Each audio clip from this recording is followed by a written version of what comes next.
And we are headed live and let the show begin right about.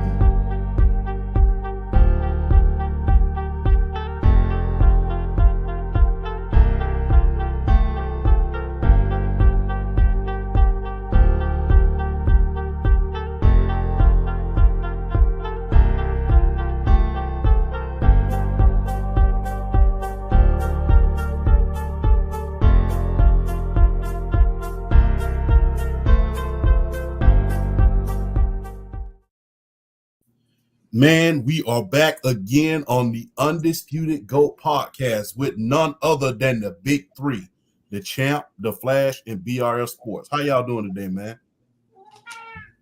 Doing pretty good. It's hot and humid today here in Wisconsin, and I can't complain.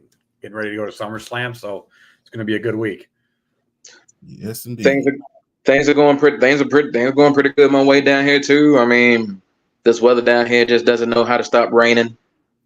It just don't know. I don't know what do we do to make the Lord above a little angry, but he's throwing it down on us.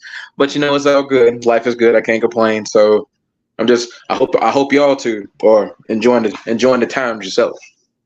Yes, indeed, man. But look here, man. Look, let's just get right into it. We all know why we here, man. We on a Tuesday rather than on a Thursday, man. Look, I know the audience is used to seeing us on Thursday, man, but we had to move it to Tuesday, man, because on Thursday, we will be watching that pigskin. We will be too busy in order to even pay attention to any other show. So the thing is, man, let's just get right into it, man. Football is back. We've been waiting 8 long months for this, man. It seems like forever, man. It seems like when the Super Bowl ended, it's just like, man, we've been trying to watch a lot of other stuff, and it's just like the dark days of summer are here in sports, and you've been trying to watch a little bit of everything else, man. But finally, football's back. Y'all ready, man? Are y'all ready? Because I am, man. Y'all ready? Very much so. It's my favorite time of year. It's just football season. It's America's pastime now. And I know baseball has held that claim for a while, but for a long time. But that the NFL is like overtaken that by leaps and bounds. The dog days of summer are kind of over, even though it's not how it used to be when it comes to the dog days of summer. It's not as bad as long as it used to be because now we have so much more content. But yeah, it's football season, so this is my time. So I'm happy. Yeah, especially going to Lambeau, man.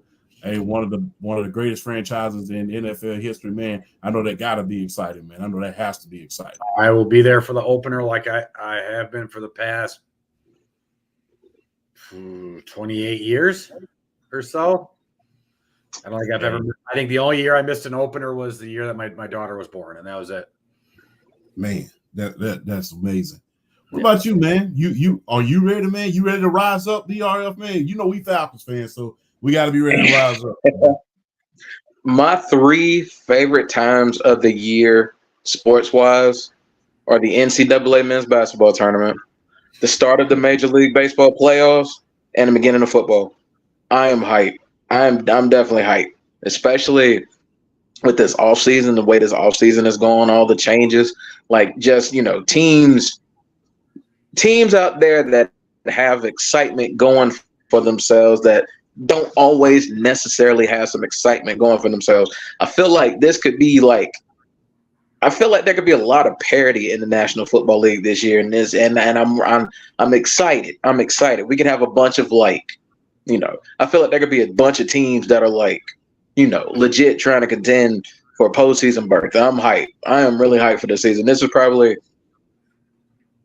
a year I've been probably as excited in a long time for the NFL as a whole, and college football on top of that, but definitely the NFL. So I'm hyped. I'm very excited.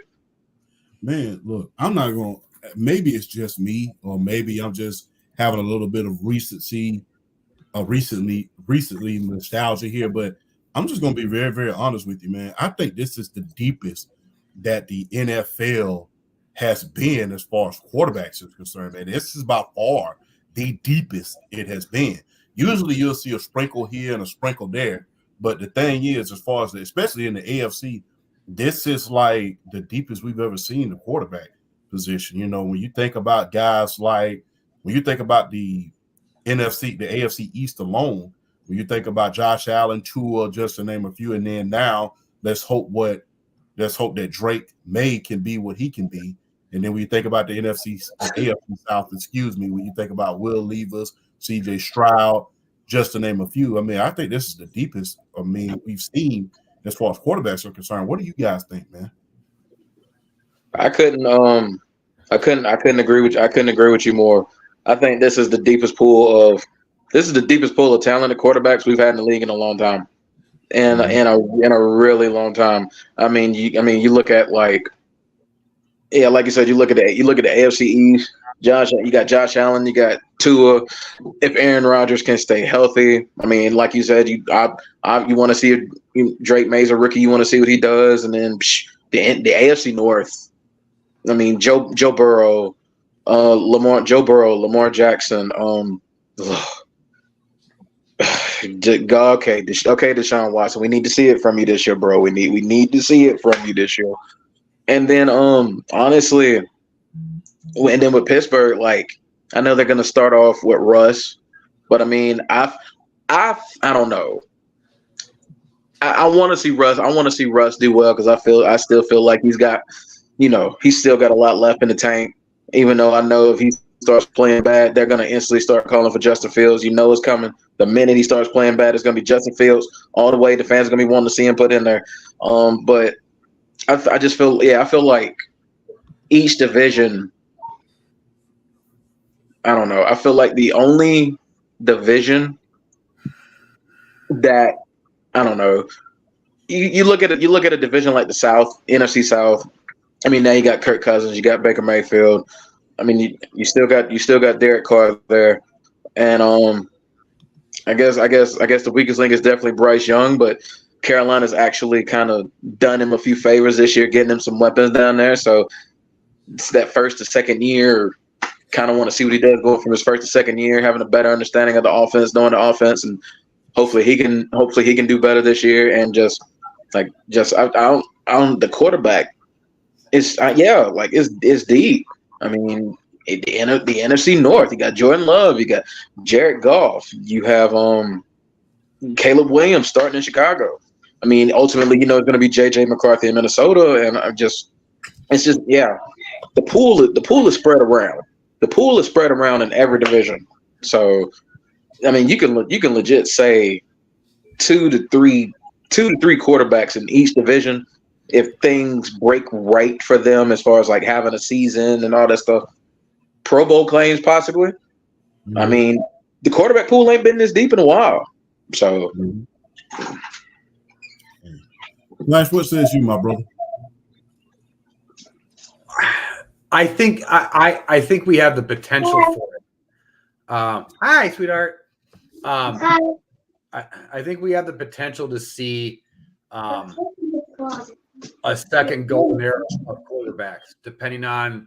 It depends on a lot on potential and health. Right now, Mahomes is kind of far and above everybody else. You do have Burrow and Josh Allen, Jordan Love.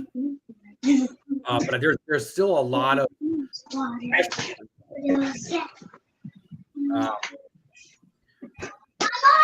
still a lot of question marks going on right now. You do have CJ Stroud going into his second season. We still don't know about Bryce Young. Is Carolina just that terrible, or is he just not the answer? I know I'm Mr. Not pull the trigger right away. But that is going to be a question mark. I know BRF brought up Russell Wilson, and if that's a question mark too. That's going to be a lot of things. Burrow's injury, that's going to be an issue. Mm-hmm. Come back and can he throw the ball? Because that injury apparently isn't an easy cut and dry recovery. As much as everybody's on the Jordan Love train, and don't get me wrong, I love it too, but we only did see a great little over half of the season from Jordan Love. So that's going to be a big question mark. Yeah, you do have JJ McCarthy in Minnesota, and whether or not that's going to be a question. Is he going to start halfway through the season? Is it going to be later? Drake May, there's already reports out of New England that the offense looks really terrible with him. Now, again, he's a rookie. Everybody thought the same thing about Aaron Rodgers and Jordan Love, that they were both going to be terrible. So let's not jump the gun. But there's a lot of question marks, I think, going into this season when it comes to quarterbacks. Tua, even though he got this big old contract, and we'll get to the contract stuff later, can he win the big one? There's just a lot of Purdy, same thing. Can he win the big one? There's just a lot of question marks right now. So, look, and I think Flash hit it on the head perfectly, to be honest with you. Hey, look, a lot of quarterbacks got paid this offseason, man. So, I mean, when you think about the top 10 highest paid quarterbacks in the league at this point in time, they're making that Patrick Mahomes contract seem like it's null and void. Remember, Patrick Mahomes got 10 years, $500 million at one point in time. So, I mean, the top 10, right now, those quarterback contracts are blowing them out the water.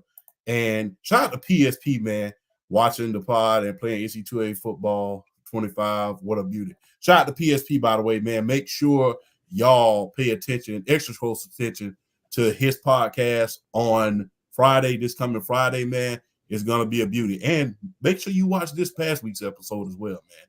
PSP, shout out to you, my man. But back to the lecture at hand.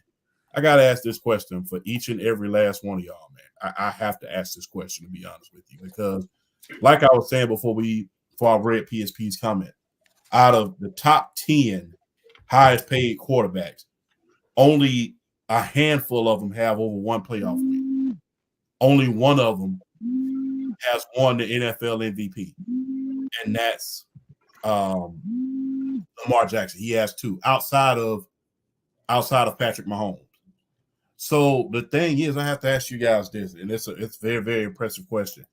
Is these quarterback contracts getting out of hand at a certain point? Because like I said, on the offseason, Tua got paid during this offseason. As we saw, he's only been healthy one season. One. Yeah. And the rest of it, he's been pretty much on the hospital bed with concussions. So he had that one season, but as we saw, when he went past the Mason-Dixie line out there in Kansas, he laid an egg.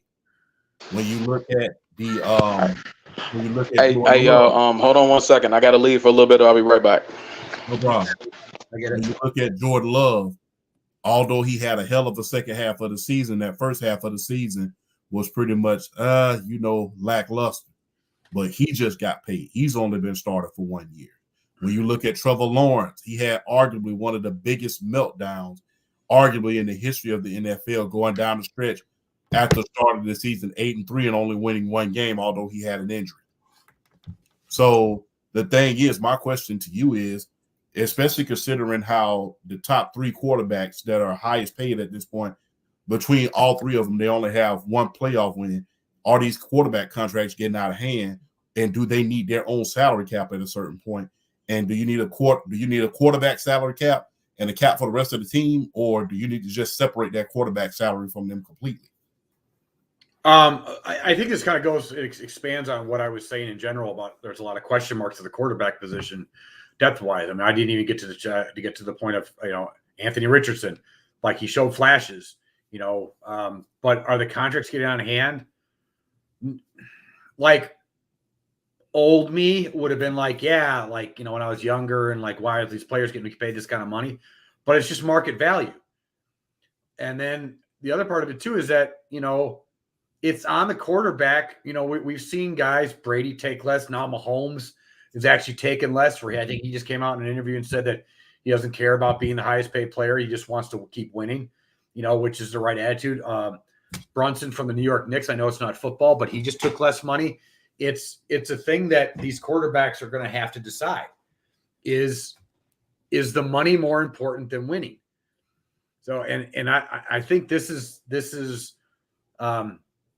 and my boy kind of led the charge on this, with Brady leading the charge on this and kind of like put into like, are you really going to be hurting if you take 135 million versus 200 million? Like, is your family going to be struggling? Like, no, it's not. So what's more important to you? Do you want to win rings? Do you want to give your chance the best? Do you want to give your team and you the best opportunity and chance to win? So are they getting out of hand? No, but we're really going to get to see who really puts winning first. So, and as much as I don't want Mahomes coming close to Brady's mantle as the greatest of all time, he damn sure has the right attitude, and I love it. I love to see that. I love the way that Brunson did that in New York, and I know the unions are screaming not to do that, but bravo to them for taking a stand and saying like, no, I just want to win. So I don't. Now, when you go on the potential side of it with like Jordan Love, Trevor Lawrence, Tua, I mean, some of that's potential, but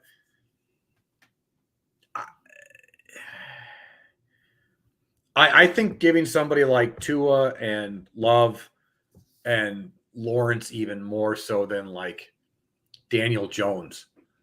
I think Daniel Jones, I think didn't show enough to warrant a big contract.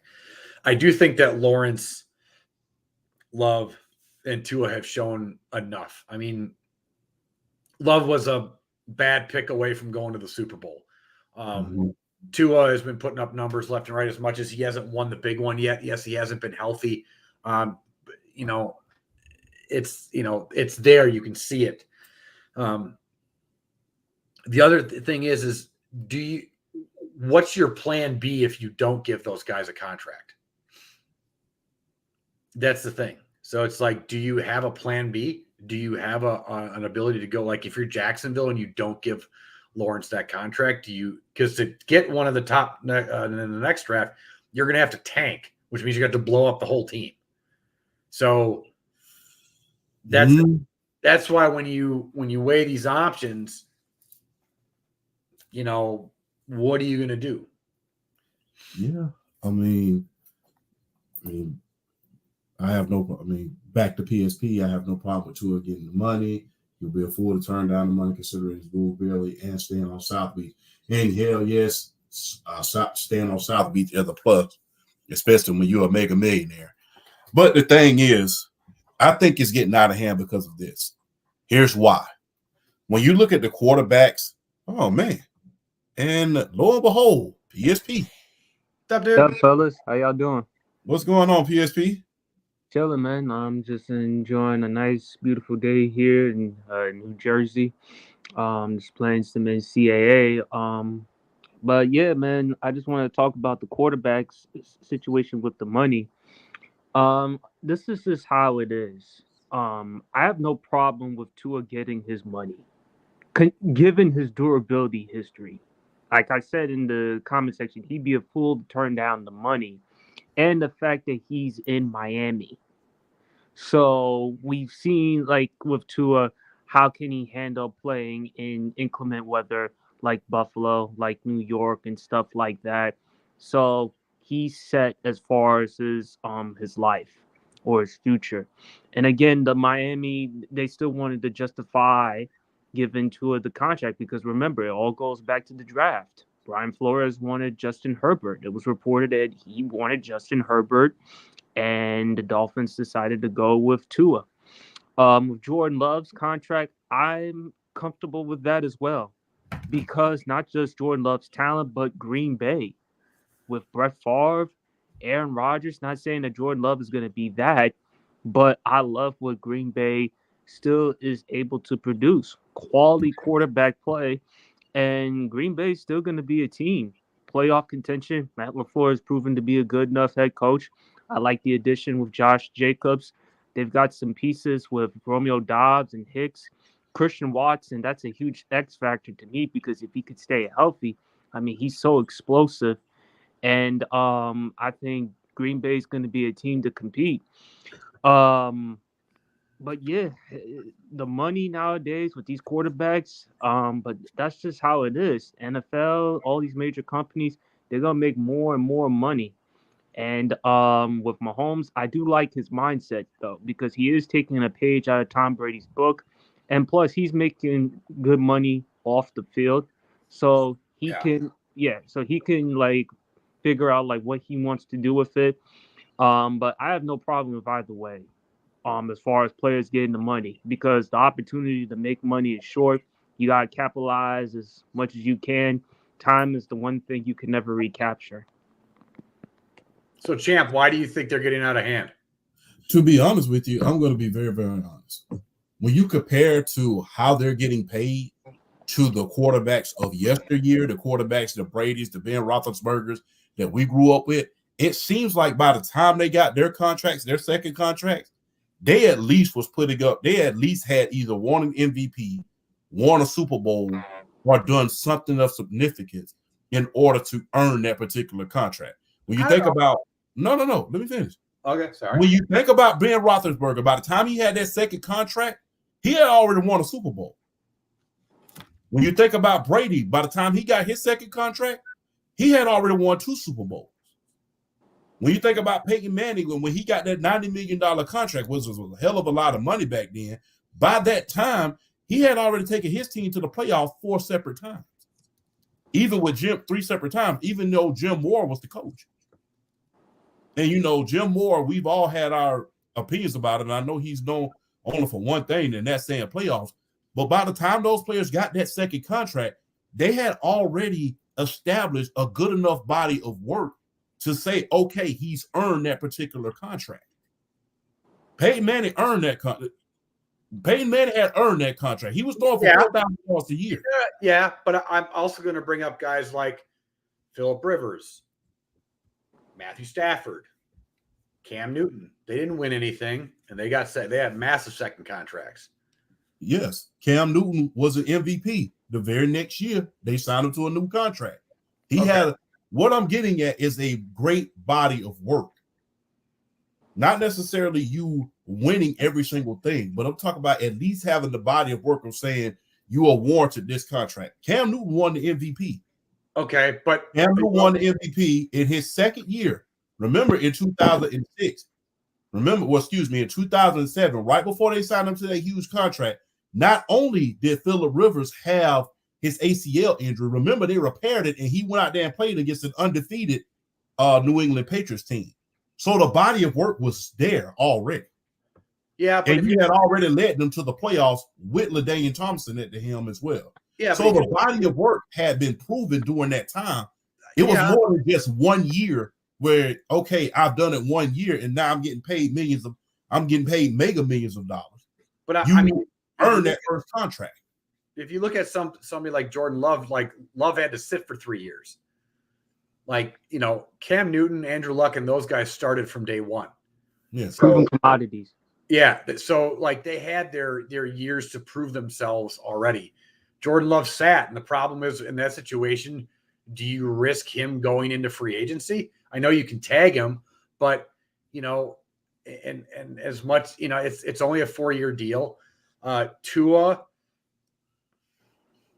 durability issues. I'm not a fan of Tua, but he's put up a full season, at least in numbers, or a season that, yes, he did get hurt. But here's the thing, though: if with Tua's durability, not to cut you off, Flash, but if you bring up Tua's durability history, okay, where else could you find someone that is comparable to Tua? You want to tank? Well, that's what I said before. Was like, what's your plan B? Mm-hmm. So, and I think the way that contracts are structured now is you have that 5th-year option, and it's like, do you?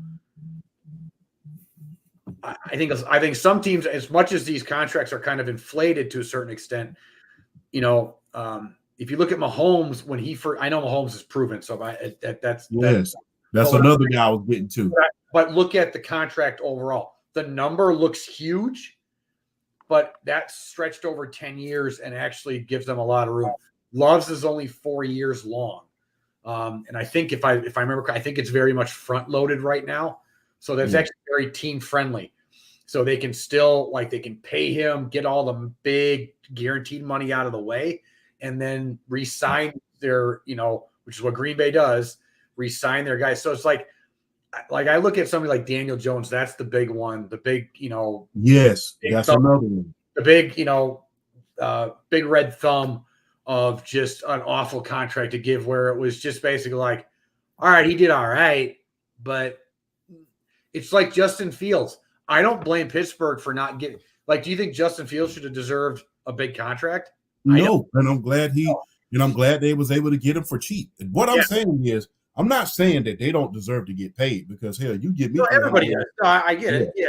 What I'm saying is, I need a total body of work in order to warrant a contract like this. When you look at Cam, he had already won the MVP right before he signed that second contract. He had already won the MVP. He had already won the playoffs. He had already been on. Yeah, I'm looking at Wait. Hold on, Chan. You talking about Tua with his durability history? Hell, the Falcons, they gave Kirk Cousins all that money, given with the Achilles. But at least with Kirk Cousins, you have a proven commodity to say, hey, he can at least get us to the playoffs. Yeah, but what about Kirk Cousins and his big contract in Minnesota too? Yeah, but look, even in Washington, he was able to get them to the playoffs. Even with Dak, you can say all you want to about Dak in a certain situation, but the thing is, he's proven that he can at least get you to the playoffs. Half of these quarterbacks. You wanted Russell Wilson for like a 1 year, $3-something million contract? Yes, I would have taken Russell Wilson. But the thing is, all of those quarterbacks that I just named, before they got their second contract, they were proven. You knew that you could win with these guys. You knew that you could win. I'm not sold on Tua at this point in time. You sold on Kirk Cousins? You sold on Kirk Cousins at this stage. I'm not sold on him. I'm not sold on him either. What I'm saying is this: when he got his contract, he had already proven that he can make the playoff, even with a poorly run organization like the Washington Commanders. And you know this already, PSP, because you're a Commanders fan. You know how poorly they were ran under the Dan Snyder regime. So if you can get them to a playoff game, that's something to behold. Not only to a playoff game, he also helped us win the division in 2015, becoming the successor to RG3, who I thought Washington fans thought we had a future. Mm-hmm.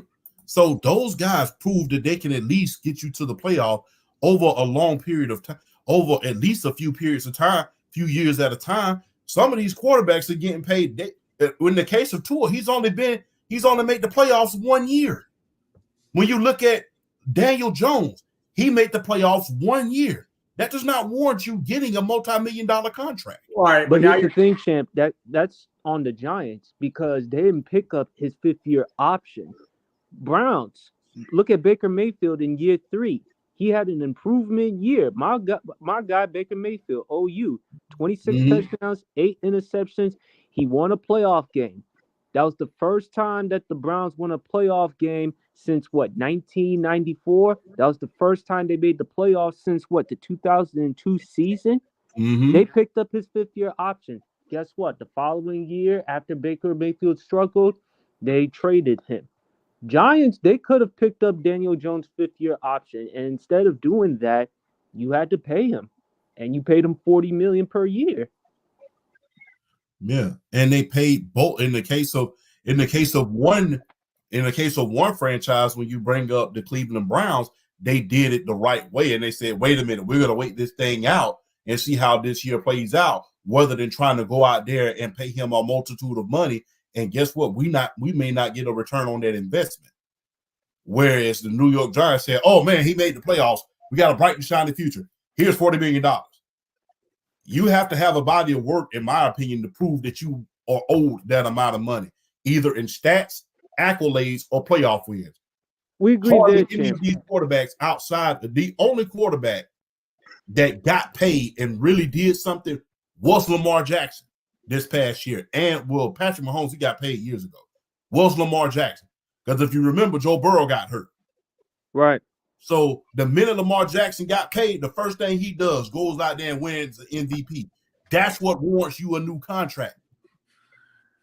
So the thing is, when you don't have the problem is, Champ, you have a problem with the potential. Oh, my bad, PSP. No, it's my fault. Go ahead. So if you don't have the body of work to prove that you can win at least in your rookie contract. And remember, you have everything favoring you in your rookie contract right now, because the thing is, they can just throw stuff at you. Remember how they did with Baker Mayfield? They threw everything to the wall in order to get him there. In order to try to get him to a Super Bowl, just like they did with Jared Goff and everybody else. So by the time they was willing to get rid of him, they was able to at least try to say, and I do emphasize try, because you know how I feel about them letting go Baker in the long haul, because at the end of the day he got injured. They could at least have said, okay, we gave you all of these weapons, we gave you this defense at your rookie contract. You haven't been able to get it done, although you want a playoff game. We don't see ourselves going any further. Now guys are getting paid. Hey, those top three guys, they don't have in between them. They don't have number one, but two playoff games in between both of them. But the good thing is about it. Oh, sorry, Flash. Go ahead. So I also think that so you're brought up like Manning, Brady, and everything else. I also think that the QB position, when it comes to star power and like importance, like we're going from, you got to remember, like, we're old enough now, and even in Brady, when Brady and Manning, first came to the league, this was still very much a running back oriented and running game league. Mm-hmm. The passing game didn't really take off until, like, Manning started to put up numbers, but like probably the mid 2000s. Yeah. So you're looking at it from a different era and how the quarterback position has evolved, not only in the league itself, but also in like culture. Because like it's like what do they say? If you don't have a good quarterback, you don't have no chance to win. So now it's like, yeah, teams do pay on potential now, and whether that's right or wrong, I think that's where we're at. And I think the evolution of the game from a running, from a Emmitt Smith, Barry Sanders, heavy run oriented like type league, to now it's basically a lot of spread them out, quarterback throwing the ball, kind of like how the NBA has evolved from like playing down in the block, where, it used to be centers getting paid a lot of money. Now it's, guards and wing players. So, I just think it's an evolution in how the contract, and then, we have also had how rookie contracts now have changed to now they're set now too. So I think the way that is played out, I think that kind of factors into it as well. And also the good thing is too, Champ, we've seen quarterbacks that have gotten their money and have been traded.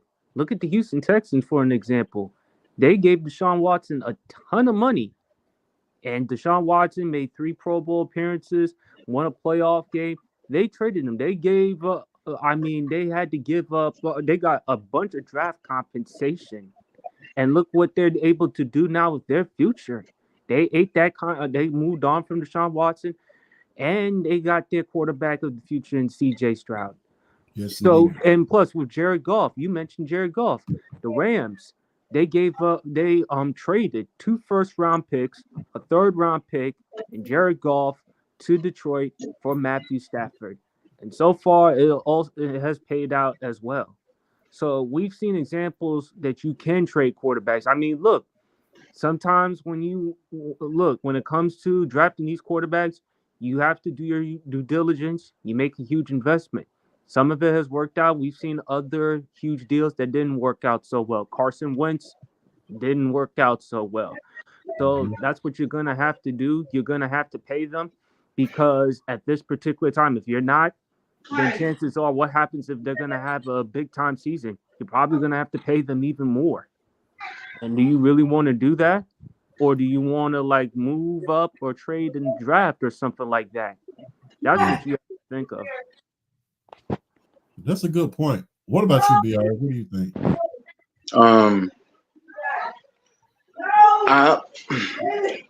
I guess from the standpoint of the names that are getting some of these contracts, I understand why a lot of people would say that quarterback contracts are getting out of hand, and I think they are to an extent. But at the same time, I think we're in a day and age as far as the NFL where it's like, I think franchises nowadays are getting tired of playing musical chairs with the quarterback position. They see somebody succeed. They want to hark on that guy, because I mean, they just know how important the quarterback position is to the future of their franchise. I mean, the QB almost 10 times out of 10 is going to make or break your franchise for the next 5 to 10 years. If you nail the right one, you're set for the next decade. If you bomb it and he's not that well, you're drafting again in 3 years and you're basically stuck in a limbo, like you're stuck. Your franchise is in basically purgatory. So I don't know. I think what did it for a lot of fans is you see like Trevor Lawrence getting his deal. You see Tua Tagovailoa getting his deal. And you're just like, I mean, okay, yeah, I mean, I guess, I mean, I understand these teams don't want to, go back in the draft to get a quarterback. I guess I understand, but then it's like now you're basically married. You're stuck to the hip with these quarterbacks, and then it's like if they don't do well, oh well. I mean, you gave them this money. Unless you can find an out, you're practically stuck with the quarterback paying this type of money. So I think it's just more along the lines of, oh man, I just feel like, I mean, and picking the right quarterback is, I mean, it's always been a crapshoot, but I feel like even now more than ever, college quarterbacks running these more than ever running pro style offenses and seeing these offenses basically translate, move into the National Football League. You're seeing coaches, just bring these schemes and these systems in the league. So now it's just like it's even more of a crapshoot because you pray that you ran this here. Okay, can your talent, what you bring to the table, are you going to translate it to the next level? So I just think it's just, oh man, I don't want to say completely out of hand, but you look at some of the guys that have gotten these deals, and you're just like, I understand, but could we have given you another year? I also think that we're kind of only talking about. I don't know if somebody mentioned it while I stepped out for a second, but it's not just like in the aspects of a football team. If you don't have a quarterback that you can pay, like a lot of your marketing and everything and ticket sales are based on, do you have a top flight quarterback? Right. Is there pressure from owners to be like, no, I want to be able to market that we have a top flight quarterback? So, that factors into this too. So I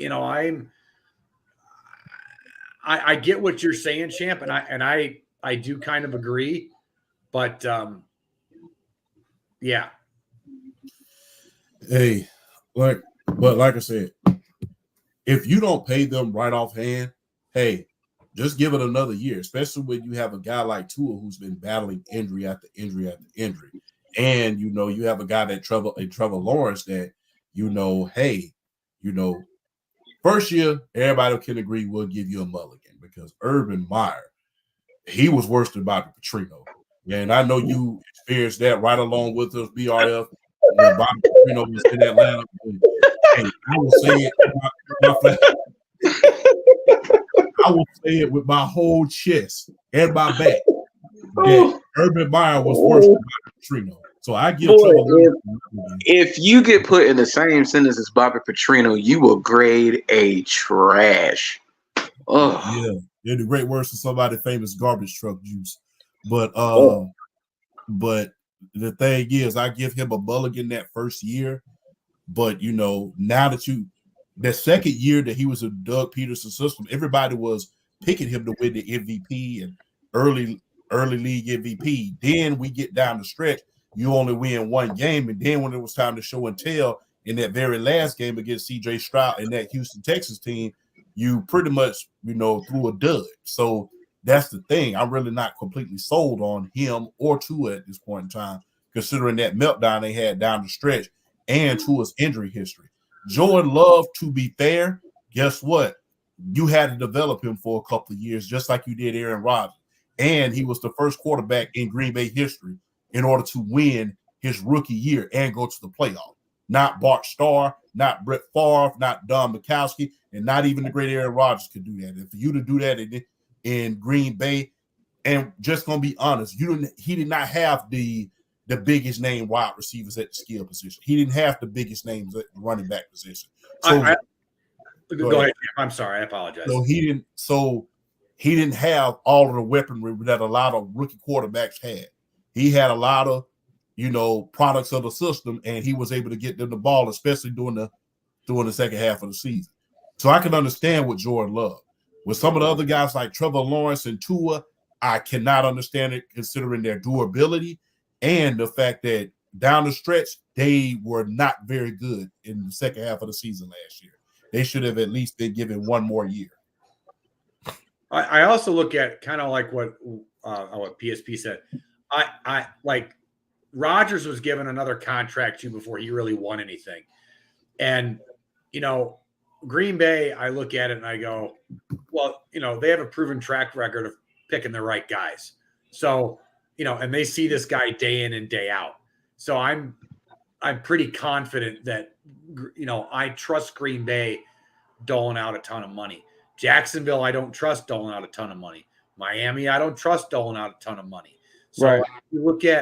if you look at teams like Pittsburgh, who has been a strong franchise for 30, 40, 50 years, they just didn't go and give Justin Fields a big old contract. They're like, no, you need to. So smart franchises make smart decisions. Typically. Yeah. So I think, Champ, in a way, I think we're all kind of right in a certain way. But I think, I'm starting to side a little bit with you, Champ, in the aspect of like, why didn't Miami just go like, you need to prove it a little bit more. I also think that there is some negotiating power on the player's side, though, because if I'm that player's agent, I'm going to go, well, what's your alternative? Hey, and if I'm an owner, I'm coming right back, especially this year with Quentin Ewers coming out, with Sador Sanders coming out, with Carson Beck coming out, with those guys coming out. I said, if you don't prove it this year, I'm going to get somebody else in the draft. I know, but if you're Miami, let's say you're Miami, like let's say you do that and Tua, does his thing or whatever, you're not going to get a top 10 draft pick, but you're out of the running anyways. Okay. So like that's the hard game you play. And on top of it, like there has been an evolution of like favoring players and like getting paid, because we've seen guys like, I remember one of the most famous cases, Javon Walker, back with the Green Bay Packers, wide receiver Javon Walker, and he held out in camp, and Favre called him out. It was like, dude, you get here and play, and he was due for a big deal, and he got in there, and I can't remember if it was the first game or preseason game, blew out his ACL. Mm-hmm. That's it. So I think players, now we've seen this evolution of players going like, no, I need to get paid, because if I blow out my knee or if I do this or I do that, my career's done and I don't get my money. So, there's that part of it too. There's a lot of things that have kind of evolved in this way instead of just franchises making bad decisions, although there's a lot of that too. Yes, indeed it is. Any closing thoughts from anybody? How I look at it is just that simple. This is just where the market is going. Owners are making more money, the TV deals, everything else. People are making more money than we could possibly ever make. I just think that with Miami, you had to make a serious decision. Either you pay Tua or you tank. It's up to you. Like, you have to come up with a plan. And I just feel like their plan was, listen, we may not have a good chance of getting any of these quarterbacks in the draft. And if we don't take care of him, and if he has another Pro Bowl season, assuming if he stays healthy, we're probably going to have to pay him even more. So we might as well pay him now. But we've seen examples of teams trading. I mentioned Deshaun Watson. I mentioned Jared Goff. Anything could happen. Now with Miami, you're not going to get a first-round pick for Tua. So, but I do believe you could, if you decide to trade for him, at best case, what are you gonna get? Fourth or fifth round pick, something like that. Second, maybe a third, depending on if he is healthy at a certain point. Yeah, Yeah, assuming health. If he is healthy, assuming. if Tua is healthy, I think you can get a second or a third.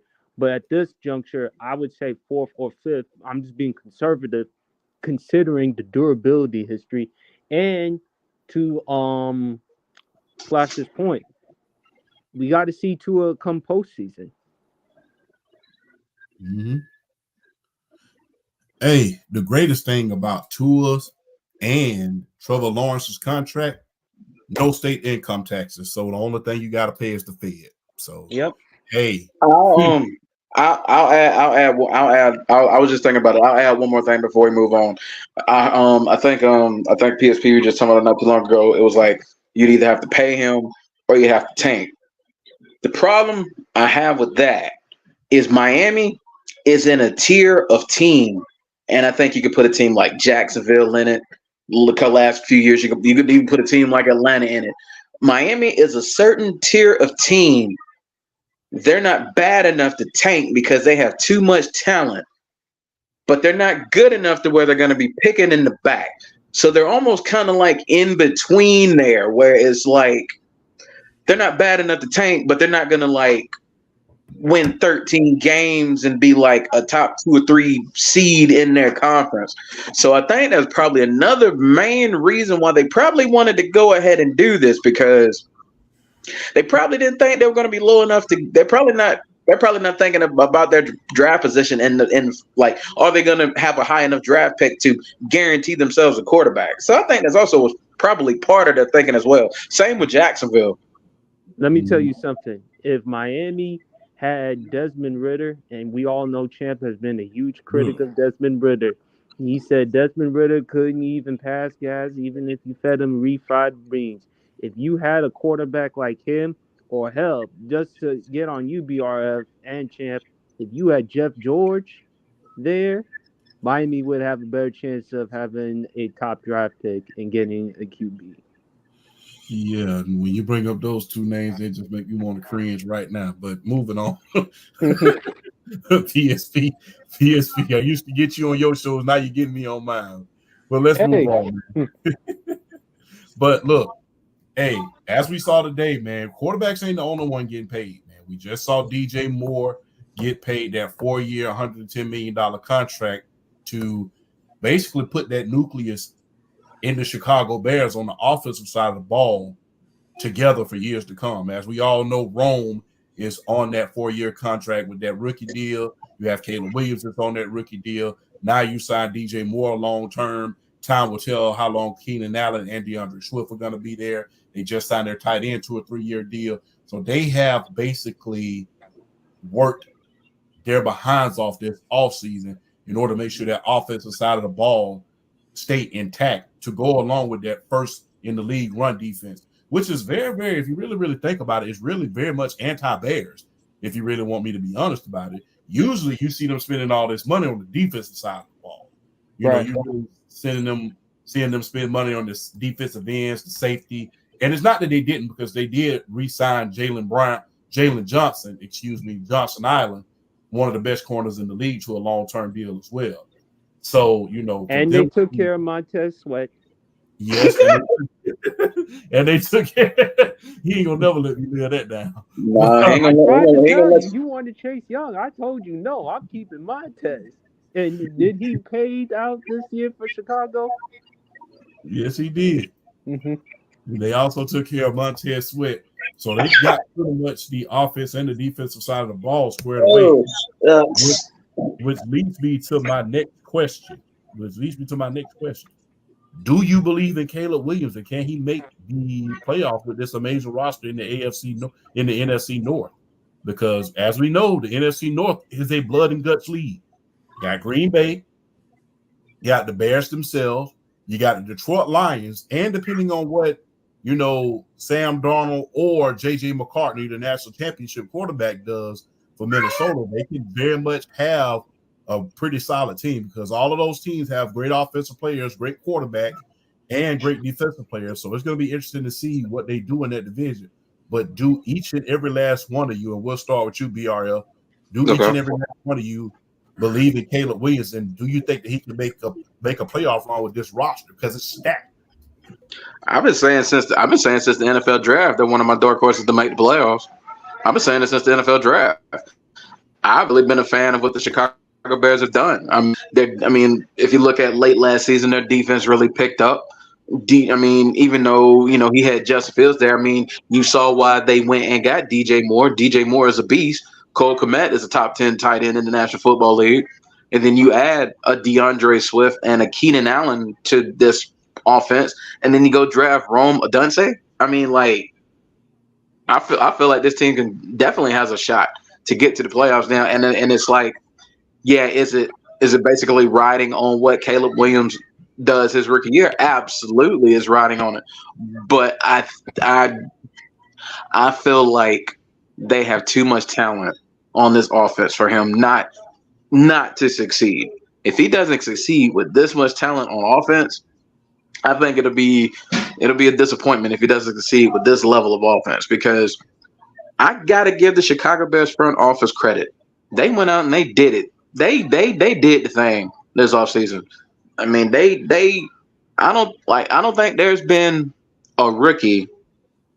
I don't think there's been a rookie to come into this type of situation since Peyton Manning when he went to Indy and he had Marvin Harrison and Marshall Faulk. I think you could really go back to that '98 Colts team as far as like a rookie coming in with that level of offensive talent. I don't think you've seen nothing like that since that team. And the number one, and like you said, number one rush defense in the National Football League coming back to this is a dark horse playoff team for me. I think they could definitely get. I definitely think they can get one of those bottom. I don't think they're going to beat Detroit and Green Bay out for the division, but can they get 5th, 6th, or 7th, depending on how things fall in the NFC? I think they're up there as a contender for those bottom three slots. I do. I think they can get there. PSP. I'm a little reluctant to say that Chicago can make the playoffs. Because again, I don't want to put too much pressure on Caleb. He's a rookie, but I do believe Caleb Williams will definitely be in the conversation for Offensive Rookie of the Year. I do see him doing that. I do think Chicago's offense is going to be scary, especially with him and DeAndre Swift with the RPO. And also to BRF's point, look at all the weapons. It's an embarrassment of riches with Cole Kmet there, Rome Odunze. Caleb is having a great time in training camp, and he's been putting a lot of work. So I love what they're doing right now. And by the way, somebody who Atlanta should have drafted, but that's a story for another day, in Rome Odunze. But I think Chicago is going to be an exciting team to watch. And again, we talk about quarterbacks. They have to have a plan. And Chicago has a plan. And it's kind of ironic because historically, they're not known for developing great quarterbacks. The best quarterback they've had in this generation is Jay Cutler. And we all know what happened with Jay Cutler's time in Chicago.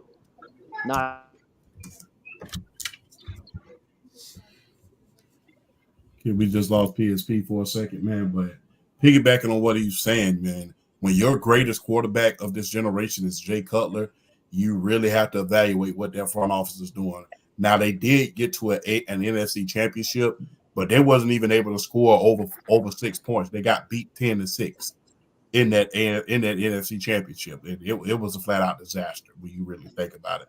And when you think about the fact that he was on the sideline, basically on the bike that entire time, and Brian Urlacher had to come to his rescue in the press conference because they thought he was over exaggerating the injury. That's nothing short of just like, like it puts a bad taste in your mouth, man. So really piggyback on, yeah, it really does. we finally got PSP back. Go ahead. Okay, well, we hear you. Yeah, technical difficulties. My fault, guys. The Wi-Fi. But to your point, man, Chicago, they did the due diligence. The GM has done a good job. Remember, it goes back to the previous draft because in 2023 they had the number one overall pick. They traded. Carolina ended up drafting Bryce Young instead of C.J. Stroud. Okay, this is the second time you had the number one overall pick. Caleb Williams. He's often compared to Patrick Mahomes. Do you take the risk or do you go with Justin Fields? They came up with the plan. We're like, no, Caleb is too good of a talent for us to pass up on. We're gonna go forward with him, and we're gonna move on from Justin Fields. So you gotta have a plan. And I think so far that Chicago, it will pay in dividends. It'll come into fruition. I think they could really be a hot take. They can be a top 10 offense this year. I really do. I mean, when you think about it, is it really on paper? Really, that's not a hot take, to be honest with you, PSP. Considering all of these weapons that they have, the only problem that I can see in the foreseeable future, but they did address it a little bit, is the offensive line, and it's going to be interesting to see how they do with that. But Well, you can't go far without offensive line. After all, you've always said quarterback can't throw behind his back. no, it cannot. So it's going to be interesting to see what that offensive line does.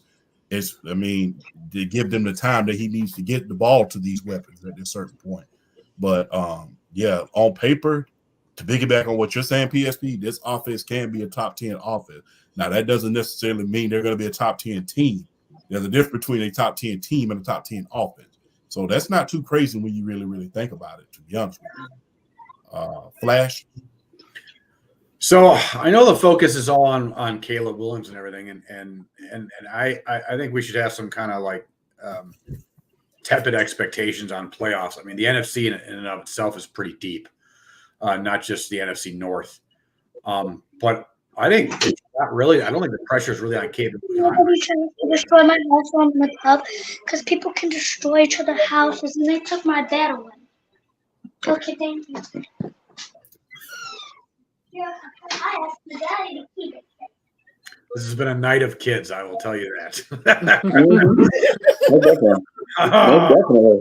Most definitely. Just forgive me if my eyes is in my daughter's phone right now, making sure her house does not get destroyed while she's getting the bath. So I'm gonna be multitasking a little bit here. Yeah, I apologize for that, but I also understand. It's all good. So, anywho, as much as everybody's going to focus on Caleb Williams, to me, the focus should be on the Bears coaching staff. Yeah. The front office went and got you all these tools, okay, including Caleb Williams, the best quarterback prospect since you could argue Andrew Luck or whatever.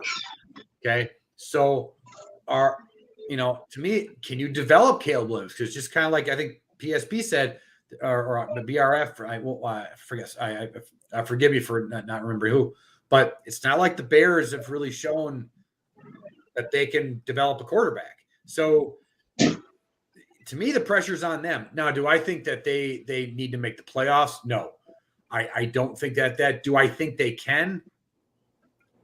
Maybe if a lot of things fall their way, like if Detroit or Green Bay, comes back a little bit. You still got Philly and Dallas. I know. Champ's been on the I Hate Dak tour the last week or so, and running that flag all over social media. Washington's going to be better. You still got the Rams. San Francisco. Arizona's, Kyler Murray should be finally healthy. Seattle's always going to be Seattle. They're always going to be a tough out in general. It's such a, and then you got the NFC South is kind of, but it's a deep conference. And I just think to me, the expectation should be like 500. Okay. Get to 500. and then just go and then end the season on a quality run. That would be my thing. Like get to 500, maybe a game over, and end the season with like 2 wins in a row, get some momentum, and make sure that Caleb Williams is prepared and ready to go. So that would be my thing. Is it possible a top 10 offense? You know, in the NFC, sure. In the league, I don't know, man. That's top 20 definitely, or they should be. I think if they're out of the top 20, there's a problem. That I will say. If they're out of the top 20 as an offense in general, I think there's a big problem in that coaching staff. But are there? I'll present this question. So, how many offenses out there, top to bottom, legitimately can you say are more talented right now than Chicago? Atlanta. Like, like how many? Just be real. How many? I'm looking. The Jets, assuming if Aaron I don't. Rodgers That's is what. healthy. That's why I don't think top 10's out of the question, because I don't think there are that many offenses top to bottom more talented than Chicago. Okay, all right. Well, I think Atlanta, Philadelphia. Okay. Philly, Green Bay, Okay. New York Jets. Kansas City, Okay. Miami, Detroit. Okay. San Francisco. Yeah. Okay. Detroit. I'm gonna say Dallas. Okay. See, I disagree with you. I think that's an argument. It's an argument, but I don't think I agree, but I don't think Dallas is more talented top to bottom than Chicago. CeeDee Lamb or DJ Moore? I'm talking about depth. I'm not talking about the number one receiver. I'm talking about depth. I think Chicago has more wide receiver depth than Dallas right now. That's been compromised too. Tyron Smith is no longer there anymore. Zach Martin is getting up there in age, and this is a big year for Dak because after this season, he's going to be a free agent in 2025. Like I said, I think it's an argument, but I'm talking about I'm not just the number one because everybody's going to take CD over DJ Moore. That's not a question. But if you look at receiver depth, when Chicago can throw at you DJ Moore, Keenan Allen, and then Roma Dunce as your 1, 2, 3, and then Cole Kmet as your tight end, then run the ball with DJ Swift, and then you run the ball with DeAndre Swift. I don't know what you're talking about, dude. Like, the Cowboys got Ezekiel Elliott back. They're just gonna be far. I'm just kidding. We forgot Houston. We forgot the Texans. Yeah, Houston. Yeah. Another one. I'd say Houston better than Chicago. So that's 10. So a top 10 offense is not out the question. But I also want to look at this again. I know if you're looking at just pure depth, sure. I'd say Cleveland is depth wise too. I can see an argument for Cleveland. Flash, yeah. you got the man who can't stay out of the massage parlors at the quarterback position. No. How can he get the ball anyway? I can make it. No, I'll make the same argument that Dak is way more proven than Caleb. No, than Caleb. Like, so that, to me, that's what makes Dallas a better offense. But I'm talking about the whole Cleveland argument. I mean, I can't make an argument when you got Deshaun Watson at the helm unless he pulls a miracle out of his behind and just shows and tell this year. I cannot see it based on the past couple of years on what he's been doing. Because the thing is, if you really look at it, out of every offense that you have named, the most expensive offense by far, the most expensive offense, and it's on paper, it's documented in the league right now, is the Cleveland Browns. Well, that's the most expensive offense. But the thing is, but can Deshaun Watson finally bring it all together this year? I don't think he can. I'm just saying, if we're going off a purely BRS argument of pure depth, Cleveland's in that argument. Cleveland's in the argument if Deshaun Watson can play. I agree. I agree. But if we're looking at this on paper, I mean, it's not a crazy thing to say. No, I'm just looking at it based on paper. We saw what they did with Joe Flacco coming off his couch. Yeah. Dude, that offense is stacked. Like, I mean, just look at the top 3 running backs: Chubb, Ford, and Deontay Foreman. Yeah, and like I said, I'm not disagreeing with you about the depth. That's the thing. That's what we're differing in. I think that's where the disconnect is coming in. Okay, I'm 100% on board with you and agree 100%.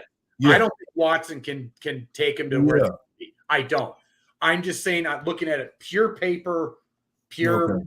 That's it. We're not really. Yeah, I'm not predicting any. I'm not predicting a thing. I'm just looking at what's in front of me. What's on the roster sheet? That's what I'm looking at. I got something. It may be laughable, but check out Washington's offense. I actually do think Washington will have a excellent offense in 2024 with Cliff Kingsbury being the offensive coordinator. Eric Bieniemy, I like him a lot, but he kept relying too much with the pass. You have Jaden Daniels and also Cliff Kingsbury. Do something with Brian Robinson Jr. because he's an X factor for our team. When you run the football with him, good things come. But by the way, there are two AFC teams that neither of us brought up: the New York Jets and the Cincinnati Bengals. No, I brought up the Jets. The Jets were brought up. I didn't hear the Bengals. The Bengals definitely, yes. But we didn't bring up the Bengals, though. I mean, they got to bring back T. Higgins. He's on a franchise tender. They got him this year. Yep, they got him this year.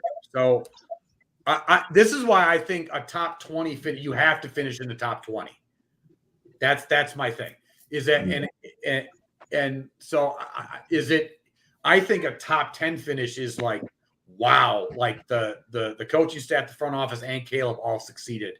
Like everything went perfectly. So like even if they finished like 9th, that's great because the Rams may not be as deep.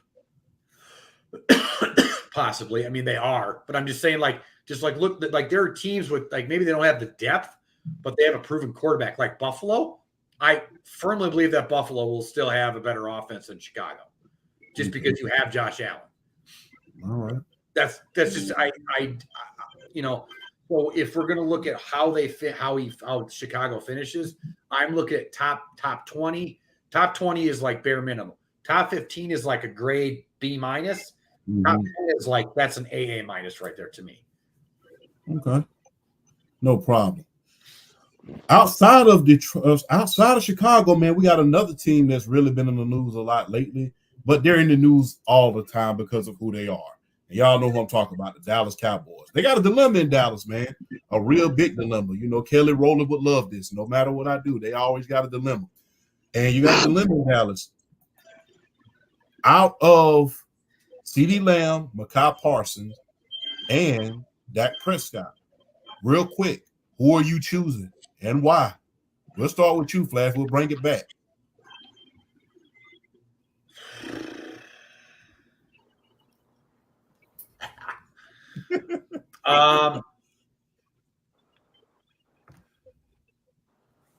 I'm going to say Parsons. It's really hard for me to say that. Well, you can only pick. Now, you can pick now. Only one is the odd man out. So you can bring back 2. There's only one odd man out. All right, then I'm going to say CD. I'm glad I'm not the only one. Say CD here. And again, I look at it. What's your plan B at quarterback? Now, Dak, champ, I know you've been on the throw him under the bus thing, but I look at it this way. It to me, it's way harder to get a competent quarterback in this league than it is to get a competent wide receiver. Teams can win Super Bowls without. Now we can have an argument whether Dak can win a Super Bowl or not. So I'm just saying overall, teams can win Super Bowls without top flight wide receivers, but most Super Bowl winning teams have a top flight quarterback and have a top flight pass rusher. Teams can win without a number 1 wide receiver. So if I am going to let one go, as much as I like CeeDee Lamb, I'm letting CeeDee Lamb go. I keep my top flight pass rusher, and I keep my playoff challenge, but still competent quarterback. Now, I think the argument changes if you're going to blow up the team and get rid of McCarthy and blow it all up. Then That's not going to happen. What? It's not going to happen because of Jerry. Well, okay. Everybody's If they on a don't- right now, though. If they don't win this year, they have no choice. I don't think this is a little different. Like they didn't like everybody expected like them to give McCarthy a big contract extension and Dak, and they haven't done it. So I don't think Jerry's going to keep Mike McCarthy, Flash, and the only reason why is because he's a yes man. I would agree if Bill Belichick wasn't sitting out there. But the thing is Jerry willing to sacrifice? We keep talking about are the players willing to sacrifice in Dallas? Is Jerry willing to sacrifice? He brought Mike McCarthy over for beer and nachos. Beer and nachos. Like, Jerry, if you want to win, are you going to put your ego, your pride to the side? Are you going to allow people to make football decisions? Hell, you almost tried to draft Johnny Manziel until Stephen Jones talked you out of it into drafting Zach Martin. I also want to point out that Sean Payton is also out there. Oh, wait, no. He's with Denver. He's with Denver. Sorry, my bad. Bill Belichick is the big fish. If Bill Belichick was not out there, I would agree with you that I think Jerry steps aside for Bill Belichick. I don't think that's the right move. I'm just saying that I think this is a little different. I think this season is they have to literally do something. They have to win a playoff game. If they can't win a playoff game or they get like trounced like they didn't like against Green Bay, I think it's over. I think they blow it up, and I think everybody's gone, including CeeDee and Parsons.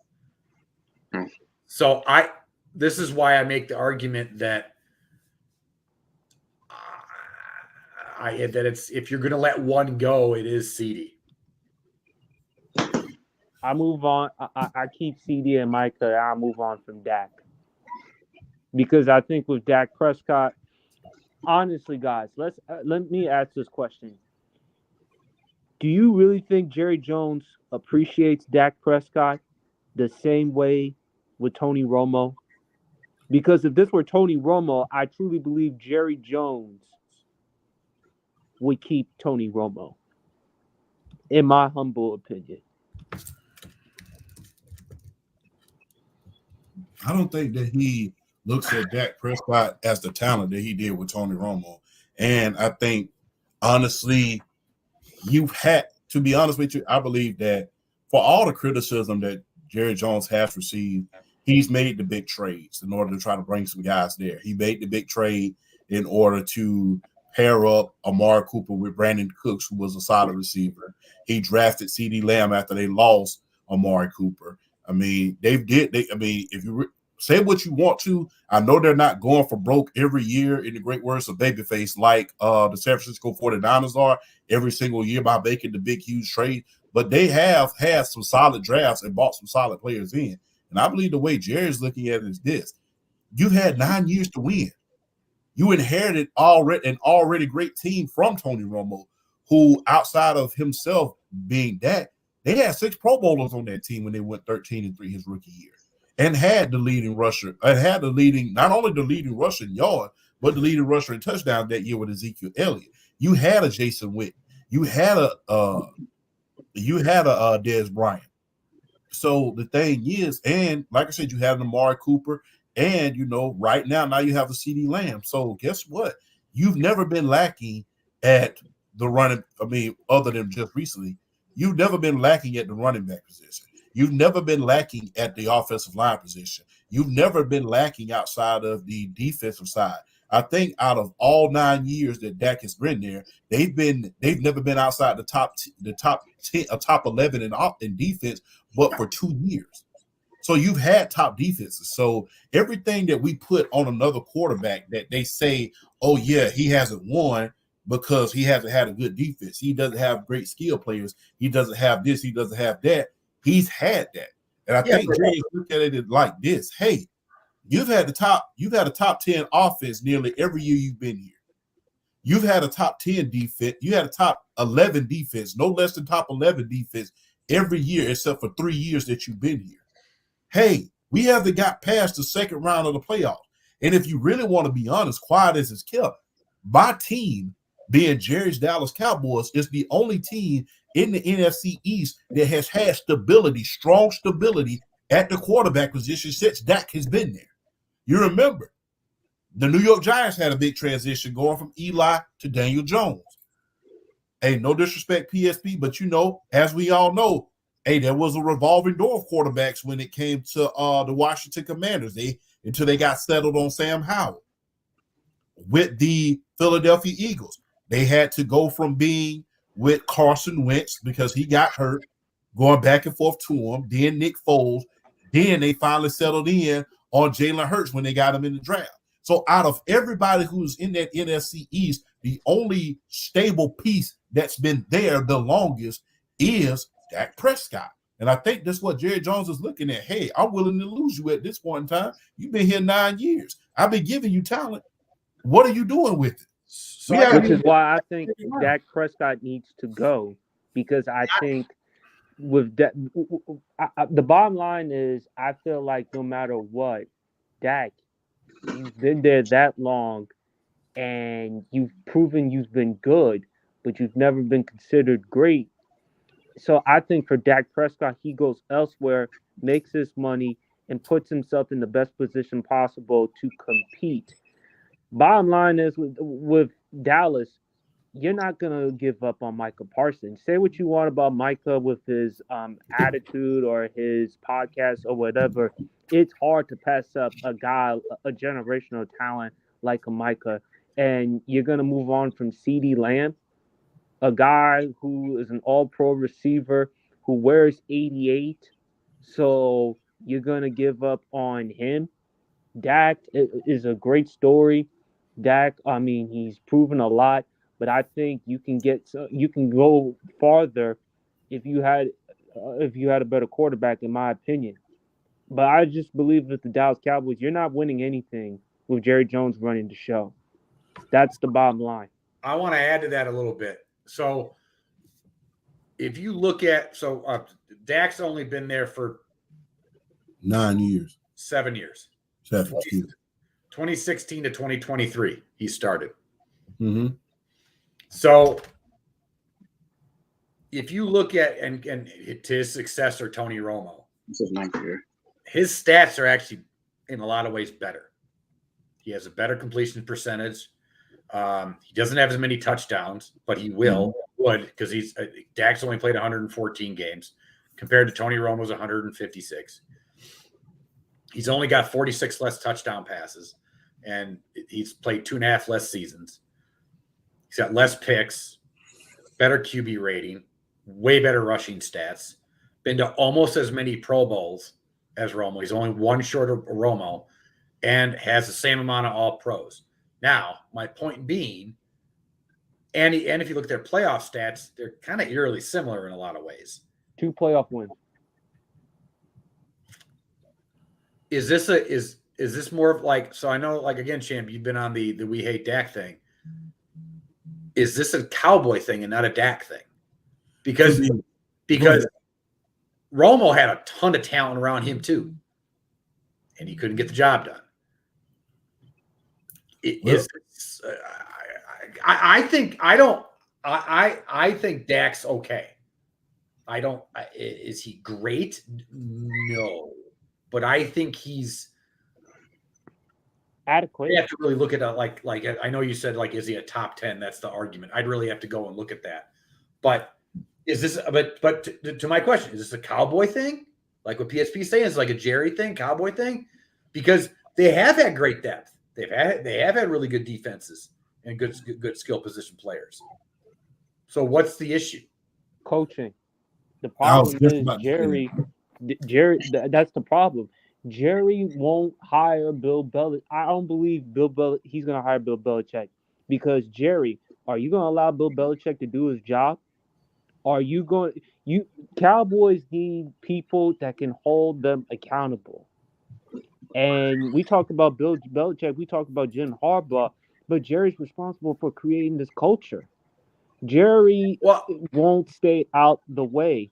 And my problem is with Jerry, he wants to do things his way, and his way is not conducive. And the worst thing that ever happened to the Cowboys, I think, was when he fired Jimmy Johnson and won with Barry Switzer. That gave Jerry the validation. You know what? I don't need a great head coach. I don't need a great GM. I don't need all these great components just in order for me to win a Super Bowl. I'm gonna do it my way. He wants to be Al Davis. but Go ahead. Is McCarthy really that bad of a hire? The guy's a Super Bowl winning quarterback, turned around Favre's career, and created Aaron Rodgers. I think it's the other way around. I think he's a product of Brett Favre and Aaron Rodgers. Favre's career was go look at his years before McCarthy get there. The last couple Sherman years, Favre was terrible.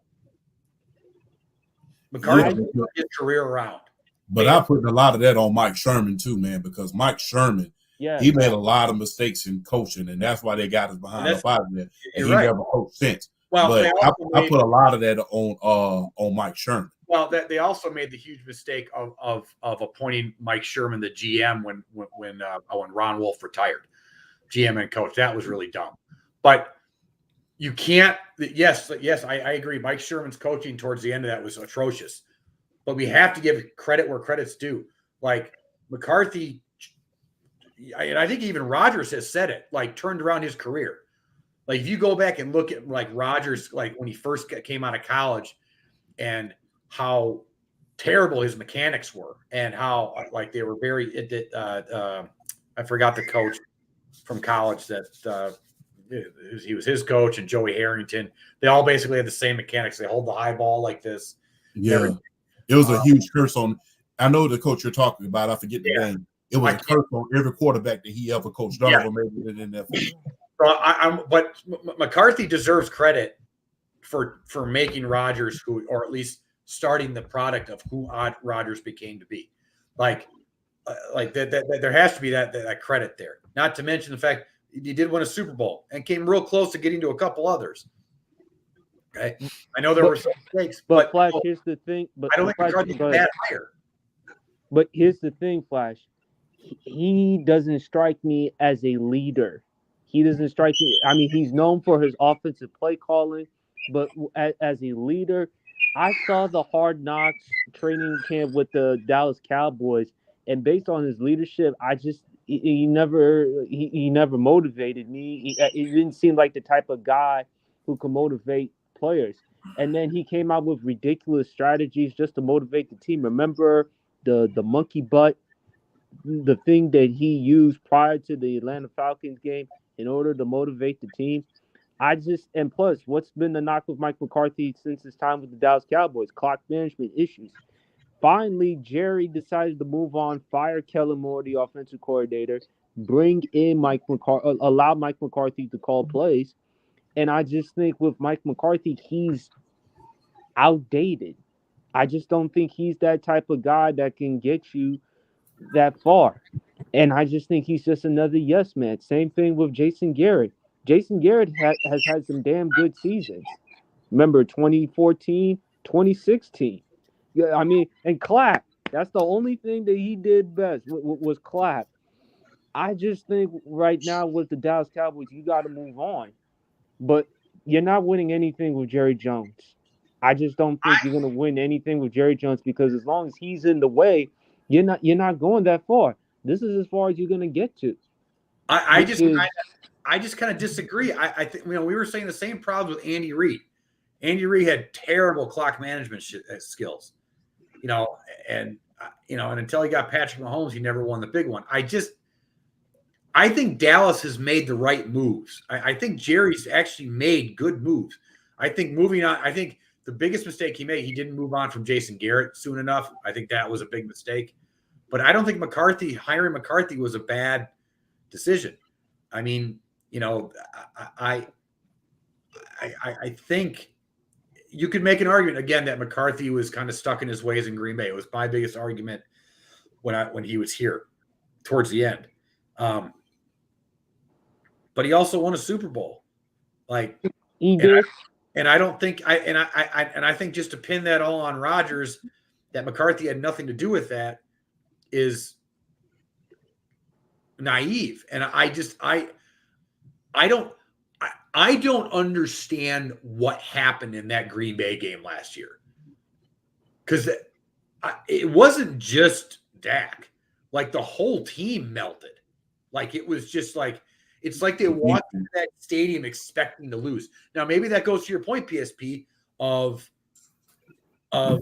where he doesn't have the leadership skills. Possibly. Maybe you're right. I don't know who else you're going to go get unless it's Bill Belichick. But it's also on Dan Quinn, the defensive coordinator, who's now my head coach for the Commanders. And we saw signs of Dallas Cowboys eventually going to have problems. Remember, third game against the Arizona Cardinals with no Kyler Murray, they were rushing. They were running the football against that Dallas Cowboys defense. Yeah. A game very familiar, and Champ knows it very well. The Buffalo Bills game. What did the Buffalo Bills did specifically that you've been telling Champ what they should have been doing? Run that ball with James Cook, who is a Georgia Bulldog. Exactly. And when you run the football against that defense, that also could tell you something. And they did that with Aaron Jones. So I also think with Dallas, it's just who they are. Come postseason time, we expect them to show regular season. We expect them to have their fair share of wins, but come postseason time, they are who they are. And I just think with Jerry, man, you're just not going to win another Super Bowl. And I just think with Mike McCarthy, he's just only there because Jerry loves him. The offense, statistically, Dak had his best year of his career. I thought. Remember, at one point, Dak could have won the MVP had not been for his performance against Buffalo. But I just don't see a plan for Dallas. I keep Micah, I keep CD because they're better at their positions than Dak. And I just feel like you could put any other quarterback in under those circumstances with Dallas. This is as far as you can go. BRF. Which is why I'm getting rid of CD, because I don't think you can put a lot of quarterbacks in that situation. To be quite honest with you, I'm getting rid of CD. I think this is the easiest question you've asked all night. I'm getting rid of CD because from the standpoint, you getting rid of CD. I think it's the easiest question you've asked all night, and it's from the standpoint that the wide receiver position is the easiest to replace in terms of being able to get production from that position. You can get production like that from multiple wide receivers. You look at the Kansas City Chiefs a couple years ago with Juju Smith-Schuster and Kadarius Toney going out and win a championship. It was because they had the quarterback. It was because they had the quarterback in place. Now, don't get me wrong, Patrick Mahomes is the man. He's the best quarterback in the league. But they had Patrick Mahomes, and if you want to look at it from the pass rushing perspective, they have Chris Jones. So I feel like CD is the one to replace because you can get production from multiple guys and not necessarily just him being the number one in order to succeed and go out and win. Their biggest problem is Dak Prescott's head coaches have been Jason Garrett and Mike McCarthy. And I'm sorry, their late game planning and their late game decision making leaves a lot to be questioned. A lot to be questioned. And yes, Mike McCarthy does have a championship with Aaron Rodgers, but we are not gonna just go past the fact that Aaron Rodgers went on one of the more all-time historic I'm gonna get hot and no one's gonna touch me stretches in the history of the National Football League. And he got that championship, and yes, they got close, but they didn't get another one. And then late in his tenure in Green Bay, The clock management, the late game decision makers came back and bit them in the butt, and they lost playoff games they shouldn't have lost.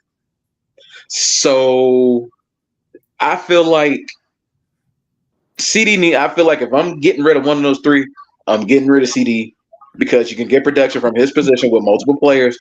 You say what you want about Dak Prescott in this day and age in the National Football League, whether people want to admit it or not, he's borderline top 10. He's borderline top 10 because there's not going to be a lot of guys you're going to pull 11, 12, 13, 14 when we did that list and Dak Prescott was at 10. Who are you realistically going to put in 10 in place of Dak Prescott? In my opinion, there's nobody there to offset Dak Prescott to take him out of 10 to be in the top 10 quarterback. So I feel his place in the league at where you rank him as a quarterback, it's justified. It's justified. That's just how I feel. Is he playoff challenge? Absolutely. But I also feel like that is a whole collection of the Dallas Cowboys as a whole being a choke artist of a team. It's not just Dak. That team as a whole likes to choke when it comes time to crunch. When it's crunch time. I mean, that game against Green Bay last year, I don't think it was necessarily they went in that game expecting to lose. I don't think they took Dallas serious. I don't think they took Green Bay serious at all. And then Green Bay hit him in the mouth, and Dallas didn't know how to react. And Green Bay thrashed them the rest of the game. I think that's what happened. I don't think Dallas took Green Bay seriously. And then Green Bay finally decided, you know what, we're going to do what we do. We're going to see if you can stop it. Dallas wasn't ready. And then by the end of the game, that game was over halfway in the fourth quarter. That game was over. So I mean, like, I feel like, and it's like, and it goes back with the quarterback position and the way the position is played, and how there's just teams just do not want to replace quarterbacks nowadays because of how a crapshoot it is to pick the right one. And I just feel like the two of the hardest positions to get right in the National Football League is finding the right quarterback and finding a competent, consistent pass rusher who can go in and day out and be the focal point of a defensive line, of a defensive coordinator, to be able to game plan for them. And yet he can still go out there knowing he's going to get double teamed, knowing he's going to get schemed against, and can still go out and get you 5 or 6 tackles, a sack and a half, just being able to still make an impact on the game to the way Michael Parsons can do day in and day out for that defense. I'm replacing CD because I just feel like he is the easiest to get production from without needing just go get another top flight number one receiver. You can do it with multiple guys and still win. For me, I'm keeping Dak. I'm keeping Micah. I think this is the easiest question you had all night. That's just my opinion. I don't disagree. And in fact, when I look at the quarterback list of the starting quarterbacks going into this year, I think Dak's top 10. I think it's and I don't think it's even a question. Right now, he's better than Trevor Lawrence. He's better than Brock Purdy. He's better than Tua. He's better than Kirk Cousins. He's better than Jared Goff. Maybe you can make an argument. You can make an argument for golf. You can make an argument for golf. I think he's better than Kyler Murray. He's better than Geno Smith. As of right now, he's better than Caleb Williams. He's better than Baker Mayfield. Better than Derek Carr. Better than Russell Wilson. Better than Deshaun Watson. Better than Anthony Richardson, Bryce Young, Jacoby Brissett, Jaden Daniels.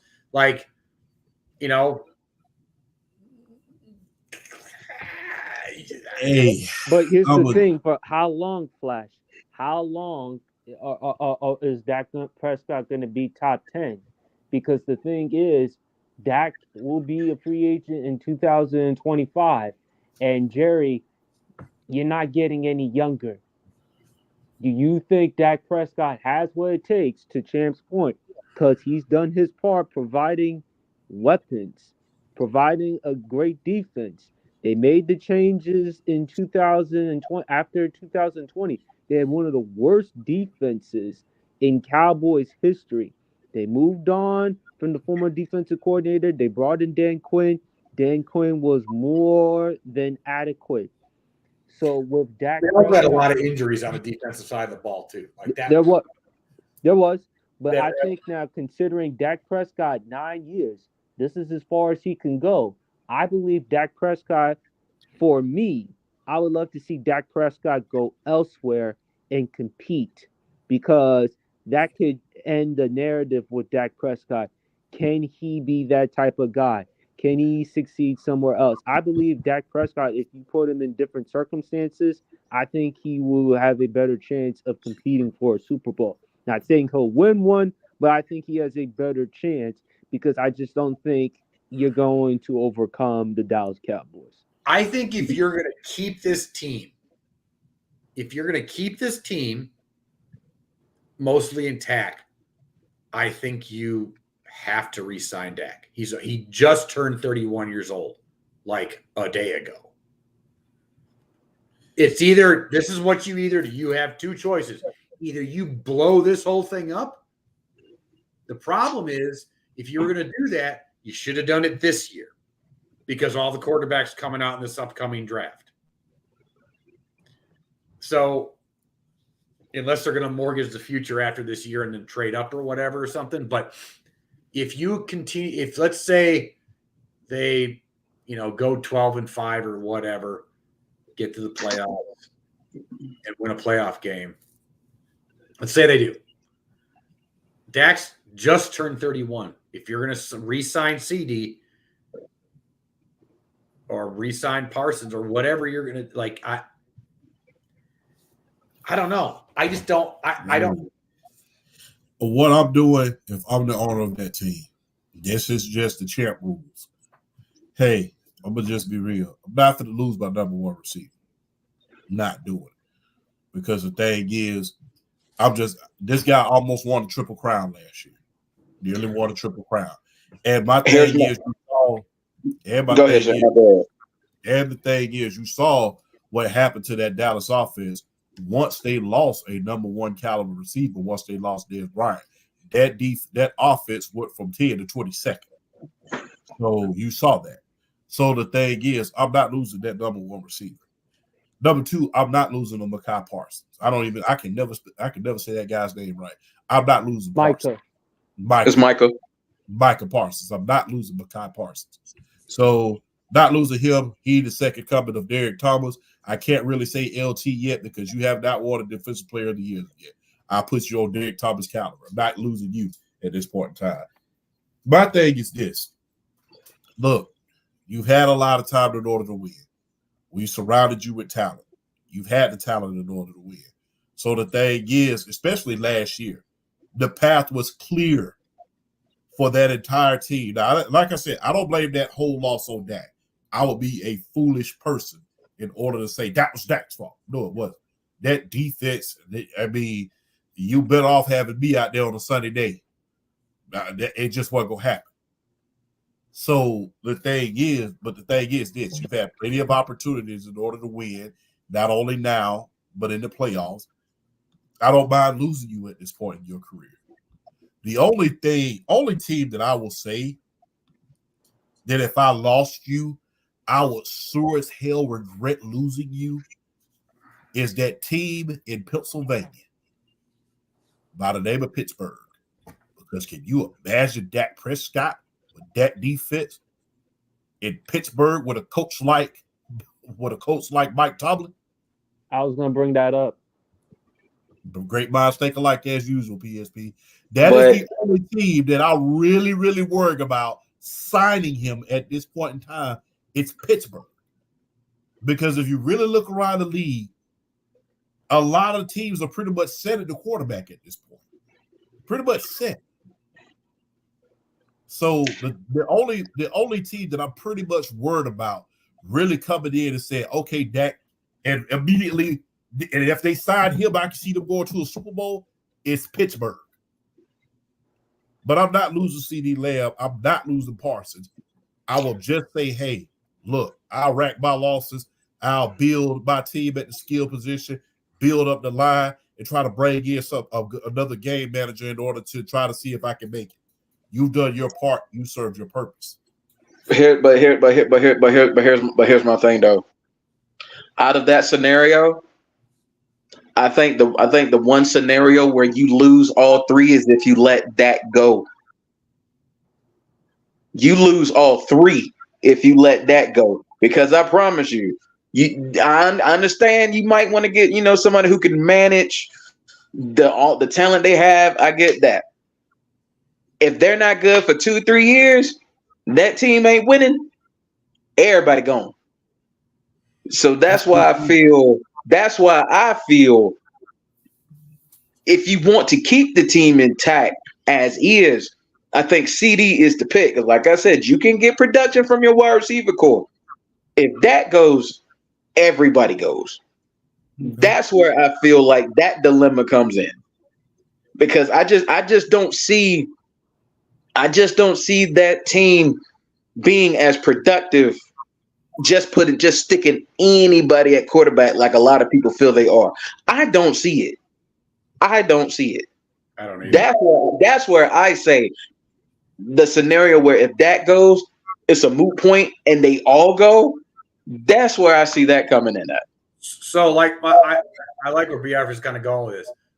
Basically, what I think you're kind of getting at is, could Dallas lose Dak and let's say Joe Flacco comes off the couch and does what Dak does? I don't think so. No, lightning don't strike the same place twice, in the great words of LeBron. Exactly. This is where, again, I think it has to be CD, because I think BRF is right. Are we saying that because of the 2020 season? Because I feel like when Dak suffered that catastrophic injury, we saw Andy Dalton, we saw Ben DiNucci, and that didn't pan out. And clearly you could see a huge drop-off with the offense and how they missed Dak. Yeah. But the thing is, Dallas last year, I thought it was a failure, because this was the best chance for them to get to an NFC Championship game, considering the fact that you clinched the number 2 seed in the NFC, only behind the San Francisco 49ers. Before that playoff game against the Packers, they were dominant at home. They were winning every single game at home. And in your first playoff game against the Green Bay Packers, a team that has had your number come postseason time, you collapsed. And it's not all on Dak, but Dak wasn't the reason. And even when Dak was putting up numbers, those were empty calorie numbers. And it was just a huge epic failure for the Dallas Cowboys. And this was supposed to be a bounce back for Dak, considering how bad he played the previous playoff game against the San Francisco 49ers. This was supposed to be a big time performance for Dak in the postseason, and that wasn't the case. Mm-hmm. Again, not all his fault, but still, he does play a role. He's not let off the hook either. So, with enough body of work you've seen with Dak Prescott, yeah, I understand CD, and yes, I'm defending CD because again, he did go to OU. So, yes, I understand with CD, it's always easy to win a championship with other wide receivers as opposed to elite wide receivers. I get that part. I understand it's a quarterback game, and of course, outside of quarterback, outside of offensive lineman, you always want a pass rusher. You always want a guy who can get after the quarterback. But considering how Dak has been in 8 years with the Cowboys, do you trust him to go forward? Because with him at quarterback, this is as far as you can go. Yeah. Sounds like they need it. That's why I say, and I'm on this, put me on record right now. Dallas don't do anything this year. There's no picking. You blow it up. Yeah. You blow it up. I think that's pretty much where it's at with this team. That's why even though I did enjoy this question, this was a really good question, and I stand by my answer. I mean, this is along the lines of if you're going to keep the team as is. I think if they don't do anything this year, you can't. Okay. Because I think this is just the ceiling for everybody there. It's not just Dak. It's CD. It's Micah. It's Mike McCarthy as your coach. I think they're about as close to their ceiling as they can get if they're not already there. If they don't get to the NFC Championship game this year, you got to get rid of everybody at this point, because at this point it's like you can't go no farther with everybody there. You just got to blow it up. If they don't get to the NFC Championship game this year, you have to blow it up. There's nothing else you can do at this point with any of the main characters for the Dallas Cowboys. I don't believe Jerry's gonna blow up Micah and CD, because at the end of the day, Jerry loves box office. He loves attention. He's gonna do whatever he can to put fans on the edge. Then he's gonna pay everybody somehow, some way. Exactly. You got to pony up somewhere. Well, he's gonna pay. I believe he's gonna pay Micah and CD. I don't know about Dak at this point. Yeah. Well, he better prepare to lose them in the trade in 2 to 4 years, because I don't think they're gonna be as good. Hey, these are 2 real quick segments. These are quick segments, by the way. Quick, we gonna call it the quick takes. 2 early MVP predictions. Starting with you, BRF.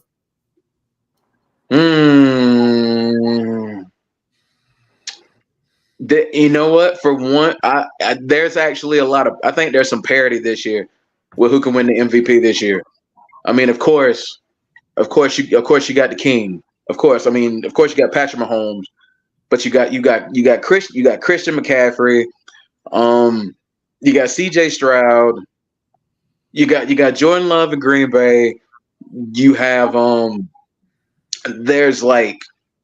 there's actually a few names you can go out there. There are guys on the defensive side of the ball. You got TJ Watt, you got Myles Garrett. I mean, they're like guys. I feel like Christian McCaffrey should have won it last year, because I don't think a quarterback was like head and shoulders above everyone to win it. I think Lamar Jackson got it, just because he was a quarterback. He put up the passing yards again. He had the flashy rushing yards. I would have gave it to Christian McCaffrey personally, but that's just my opinion. If I had to pick one, it's tough. You gotta be a quick segment. I can't wait for the day for a defensive player to really make some noise and put his name in the hat, because that's where like a TJ Watt or Myles Garrett comes in. The way their offense is looking in training camp, gosh, how do you not go Patrick Mahomes, bro? How do you not go with Patrick Mahomes? I mean, like, I feel like that man has so much athleticism and speed in his wide receiver core now, and then you still got Travis Kelce, who can still put up numbers. You got Isaiah Pacheco, who coming to his own as a good running back, and Patrick Mahomes just sets the table for this offense and what they do on a week in, week out basis. I feel like Patrick Mahomes is going to have one of those like that maybe not a 2018, but close. Patrick Mahomes right now would probably be my early pick, just because I just think every time we try to write off Kansas City, boy, they're gonna find a way. They're gonna find a way, and it wouldn't shock me if he put up 5K. It wouldn't shock me.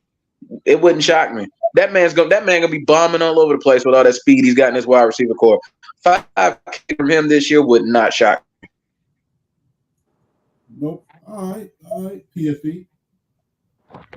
I'm gonna go with it's a toss up between CJ Stroud or Jordan Love, but I'm gonna go with CJ Stroud, because I've been raving about this guy. I said before that I would have taken him over Bryce Young and Anthony Richardson, because I just liked what I saw from him coming out of Ohio State.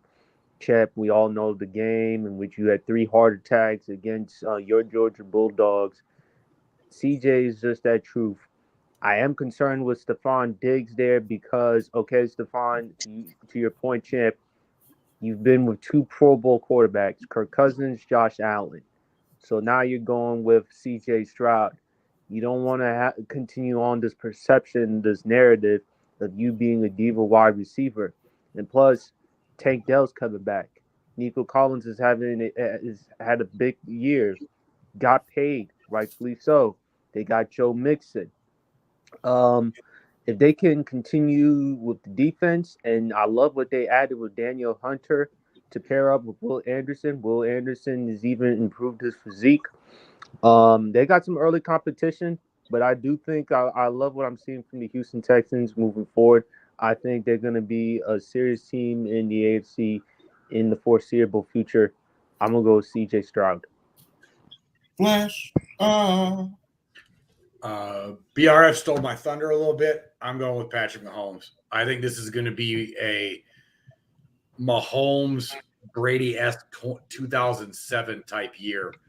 I think all the noise in the offseason about the distractions and like, oh my God, are the Chiefs going to have it this year again? Look at all the offseason stuff that they're having to deal with. Dude, Xavier Rhodes, or you know what I'm talking about. Like that, dude, they're going to put on a show. I think Kelsey's the boy from Texas. Oh gosh. Not the wrestler. I think Kelsey's going to be healthy and motivated. I think that running game is going to be great. I think they are going to. Mahomes is good. I think it's just they are going to tear up this league, and it makes me sad. And also at the same time, as a football fan, we're so lucky to see greatness like this again. Well, again, it depends on how they. I still want to see how they call this drop tackle thing, but dude, they are just going to be. He's going to be throwing bombs all year, and it's going to be easy.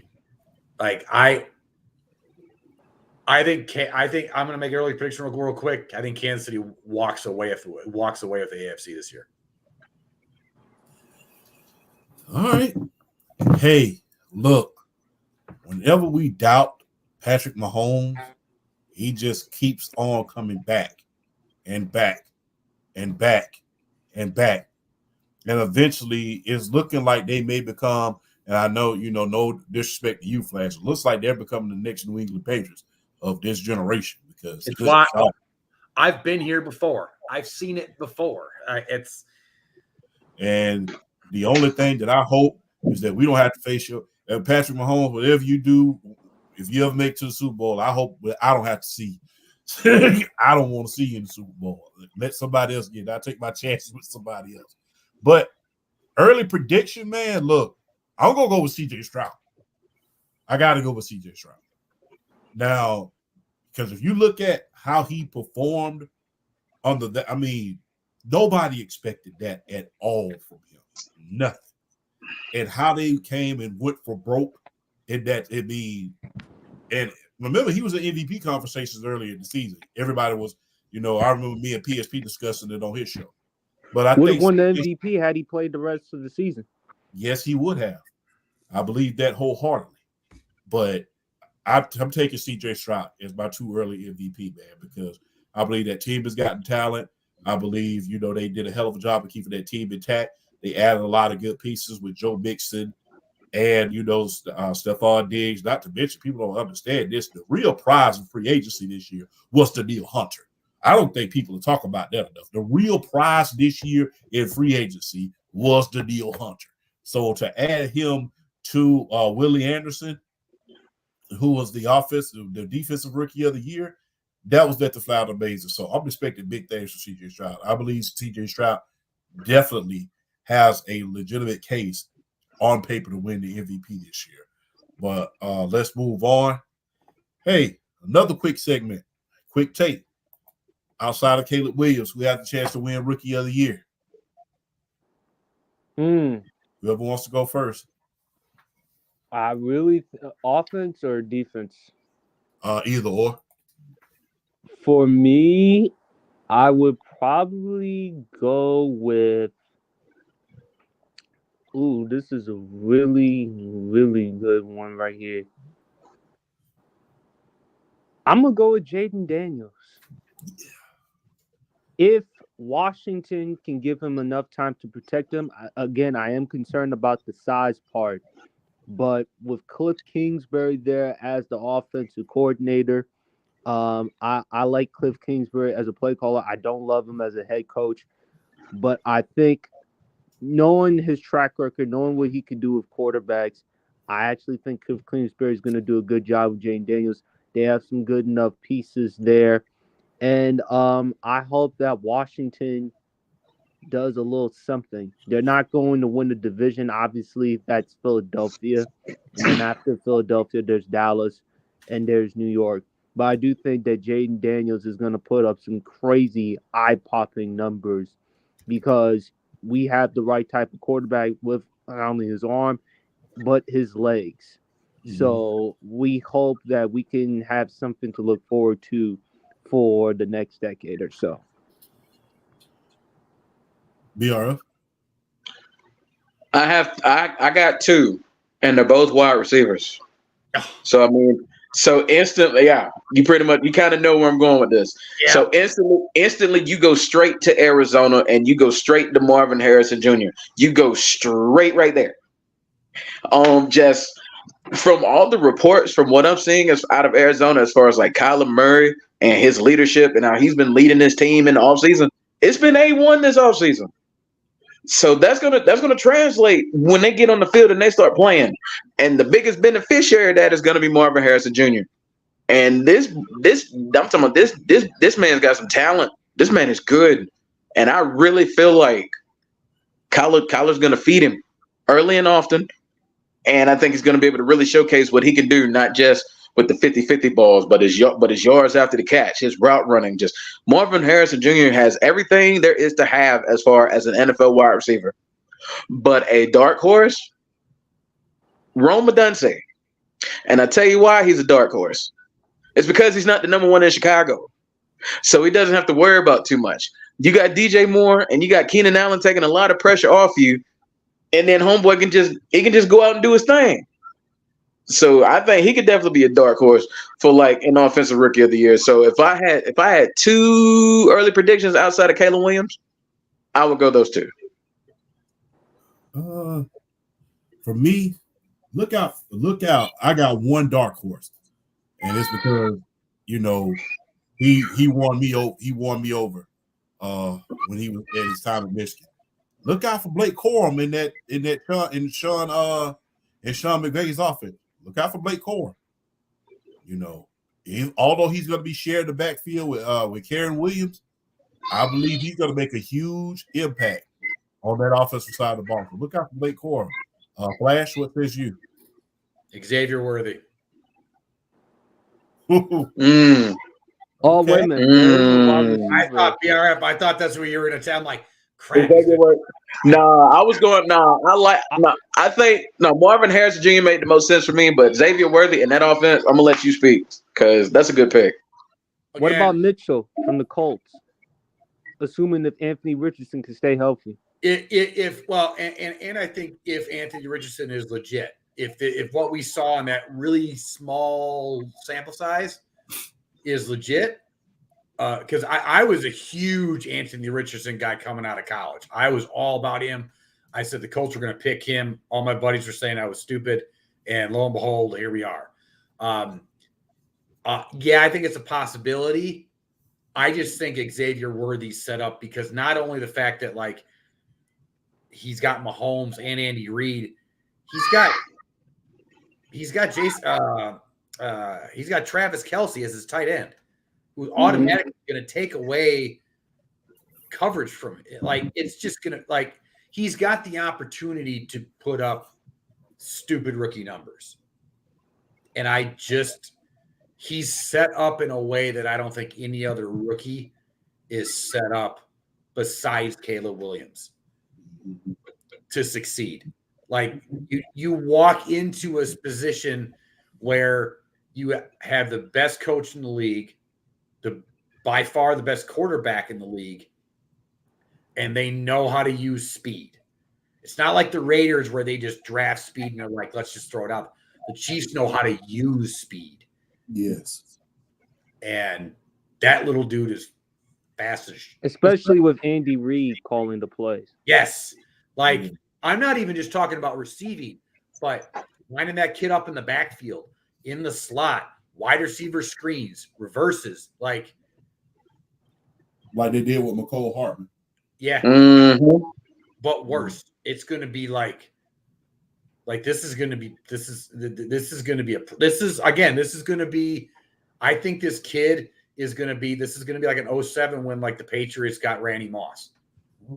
Like it's going to be that like really like everybody already hates their guts and now they got Randy Moss. Like that is like it's just going to be that evil. So that's my non-Caleb Williams pick for Rookie of the Year. All right. I like that. Look, so we're gonna go take a quick turn out of that pigskin, and we're gonna go into some hardwood as far as basketball is concerned, man. Because as we all know, the Olympic break is here. Men's basketball had a huge victory, as well as women's basketball had a huge victory. Everybody remembers they can't win without Caitlin Clark. They remember the sign right there, and come to find out they beat them like they stole some. And, it would have got a hell of a lot worse had Caitlin Clark been on that team, if you ask me in my humble opinion. But I digress. But what are your thoughts on USA basketball as far as the men's side of it? Because there really wasn't a lot of controversy on the women's side other than they won. And, people are still talking about Caitlin Clark being on the Olympic team. But what are you guys' thoughts on Jason Tatum not playing not 1 minute, considering the impact that he had for his team in the finals? I'll let you go first, PSP. I was kind of disappointed that he didn't even play not 1 minute. He should have played the last few minutes of the fourth quarter or something like that. But KD was coming back. KD played great. He played outstanding. Given the circumstances, because he had the strained calf injury, I think that's what I recall. LeBron is still gonna do LeBron, but I felt bad for Jason Tatum. Even Steve Kerr admitted he felt like an idiot by not allowing Jason Tatum to play. So it was bad. Unfortunately for Jason Tatum, it's just going to unfortunately people are going to find another reason to criticize him or to knock him. That's what I hate for him in this situation, considering now that he's a champion. I think the only way I hope he can use this as motivation for next year to maybe repeat and maybe win an MVP or finals MVP. If I'm him, that's how I would look at it. BRF? Yeah, it was kind of surprising the fact that he didn't get a minute in that first game. It was kind of surprising. But I will say this though, his style of play does translate to the Olympics as far as being able to run out in the open floor, being able to run in transition. The Olympics for me has always been more of a transition game than just playing domestically in the NBA, where it's usually, even though it's way more transition game, there's still some half court. There's still a lot of half court schemes and stuff. The Olympics to me has always been more transition based, and I think his game does translate to that with his athleticism and his ability to shoot and play defense and be able to create turnovers and stuff like that. So I definitely see you're not going to go the whole Olympics and not play Jason Tatum, because there are going to be matchups that present itself to where you got to have a Jason Tatum out there. So as sad as it was that he didn't get a minute, he's going to play, because I feel like there are going to be matchups coming up later on in the tournament where you got to see him. You got to use it. You got to use his length. You got to use his athleticism, his ability to play defense and shoot. So he definitely will see time. He should at least play. Yeah, at least the back end of the last quarter. He should have got some Olympic experience, got some time just to kind of see how the game flowed, just to kind of get him out there. But I feel like matchups will present themselves for Jason Tatum to be out there, because he's too good of a player when it comes to the transition game, which is what the Olympics bring, for him not to be out there. Flash? I think we're all overreacting over this. I don't know. I think it's a 9 story. I think we literally have 10 more days of Olympic basketball. It's the first game. This is an extremely deep team. You got guys like LeBron and Steph Curry and KD and guys like that. Like, when it comes to, like, you know, the echelon of who's who, those three guys kind of take the cake. So, you know, they have an upcoming game tomorrow against South Sudan. Like, now, if this was like the gold medal game and you didn't get a minute into the gold medal game, I'd say this would have been somewhat of a story. But this is the first game. Like, let's all kind of chill out. I think that, kind of go to what PSP said, it's just going to add another thing to the Jason Tatum conversation. I don't even think it should be part of it. I just think it's just a really deep team. It's not like everybody on the dream team, the original dream team, got like, equal amount of minutes or something like that. Guys sat, and it just, I don't know. I think it's kind of a non-issue in my opinion. I don't think one thing is being talked about enough when they talk about this Olympic.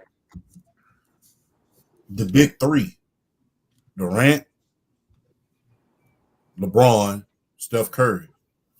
This their farewell Olympics. This is their they're not going to be at the next Olympics. Exactly, that point too. They're not going to be at the next Olympics. So this is essentially, you might as well enjoy it for now, because again, LeBron's 40 and he's going to retire in a couple of years, and we all know if Steph and KD are going to continue. Yeah. But hey, farewell tour perhaps.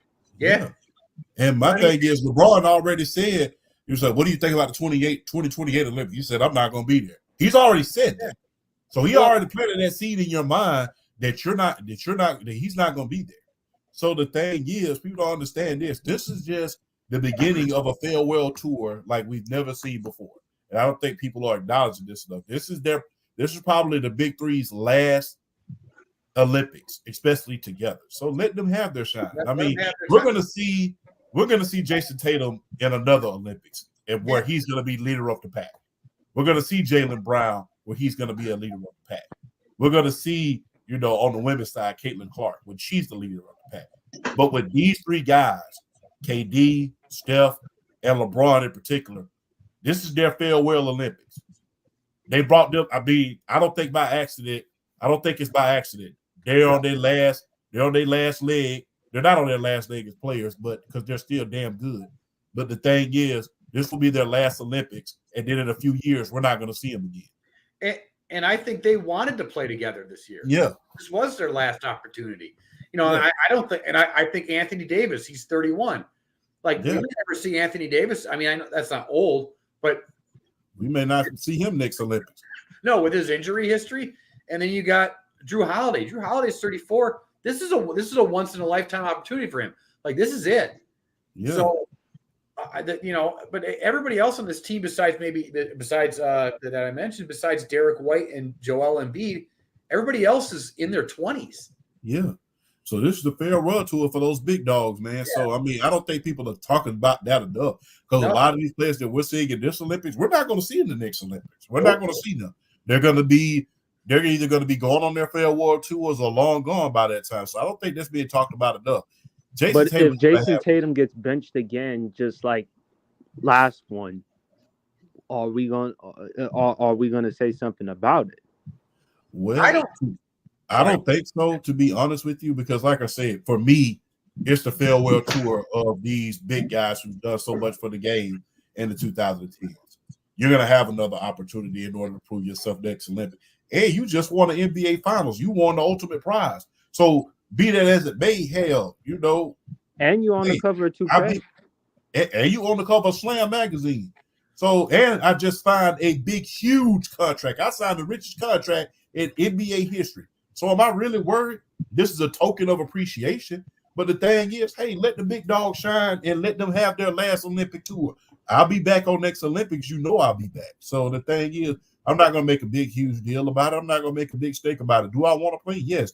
Do I understand this is a big thing this is the last hurrah for the big three of the game? Yes, indeed. So guess what? it's really not a story. It's the Olympics. And plus, hell, I'm just gonna be real. If I'm sitting on the Olympics, I'm sitting on the bench. Okay, they give me enough. I'm in shape because I'm practicing every single day. But hell, that prevents an injury for me. I can still go back to Boston fresh and then bust y'all behinds in the finals again. Let's do it. Doesn't really matter. So really not. It's a story, but it's a story. During the dog days of the summer, everybody looking for something. In the great words from Nas. So I mean, but and if I'm Jason Tatum, I just sit back and let the old guys have their fun. I mean, Curry and LeBron have been saying for years they've been wanting to play together, and this is their one opportunity to do it. Yeah. So, I think as fans, I think instead of concentrating on stupid drama, I think we should all just watch this because we're never going to see it again. Like, this is kind of not just the Olympic wise, but we don't know how much. I mean, we all think that LeBron and Steph are going to be fine next year, and KD, but you never know. Again, Father Time's undefeated, and at some point these guys are going to break down and they're not going to be able to play anymore. So I think we should just appreciate the time that we have right now. Jason Tatum, yeah, I know injuries can happen and stuff, but he'll have his time. Yeah. So, hey, I couldn't agree with you more. Like I said, man, this is the farewell to. This is the fair. People always talk about the Avengers assembling, but in reality, if you could see it, this is really the beginning of a long farewell tour for the big three. That meaning Durant, Steph, and LeBron. So I mean, hey, it's a story. It's a story, but not something so good where he's like, he ain't get no playing time. Now, if he got benched at Boston, then that's a story. That's a story within itself. But it's the Olympics. All right. I'm still gonna get a gold medal at the end. And hell, I'm still gonna get the $37,000 at the end when we win. So I mean, I done won already. But moving on, man, let's move it to the biggest party of the summer. Wait, I just want to give a shout out to the women's gymnastics team who won a gold today. And the GOAT, Simone Biles, just adding another medal to her ever-growing mantle of championships and medals. So shout out to them that they won the gold medal. So I just thought that was cool. I watched that most of the day. So and shout out to the men's team too. They medaled for the first time in 16 years. Shout out to them too. Yep. Oh, credit to PSP because he showed me this earlier. I got to give you your flowers on this before I say it. Shout out to Flavor Flav because he sponsored the water polo team, the women's water polo team, and paid their sponsorships and paid for a lot of the things that they were going through and sponsored a lot of them. So number one, shout out to PSP for giving me that story earlier today. That's the most badass thing I've read all Olympics so far. Flavor Flav need to be absolutely cheered, revered, praised, saluted for that. Bravo. Yeah. So especially because one of the greatest groups in the rap history, that being Public Enemy, and for him and let's, before we move on to the biggest part of the SummerSlam, let's acknowledge something. Let's acknowledge one thing. I have to acknowledge this. Two of the biggest stars when I was growing up was Flavor Flav and Snoop. And to see them go from just rappers to being as big of an influence as they are on the world still in social media times and at the Olympics, where you represent your country and the entire world. That's nothing short of amazing, man. So shout out to Flavor Flav for sponsoring the women's polo team and sponsoring them because he realized that, hey, they had to work 2 or 3 jobs in order to keep food on the table. So he made sure they were taken care of. And shout out to Big Snoop Dogg, man, for being a worldwide icon. Because if you would have told anybody, and y'all, we up there in age, so we know what it is. If you would have told us back in 1992 that he would have came from where he came from and to be lighting the torch at the Olympics, which and Crip walking. Yes. And Crip walking torchbearer. If you'd have told me that in 1992, I'd have said you was crazy. That just shows you. I mean, I can't agree with you more. Yeah, so hey man, talk about being on a high pedestal, man. Big ups to those two guys. But back to the biggest party of the summer, man. Hey, what is your biggest take on SummerSlam, real quick, guys? And we will start with the guy who will be going to SummerSlam. We'll start with Flash. What is your biggest prediction of the biggest party of the SummerSlam? I got two. Mm-hmm. Punk loses and Roman Reigns doesn't show up. Ooh, okay. PSP. I think that Punk will win, and I hope. That's all I hope. Punk winning.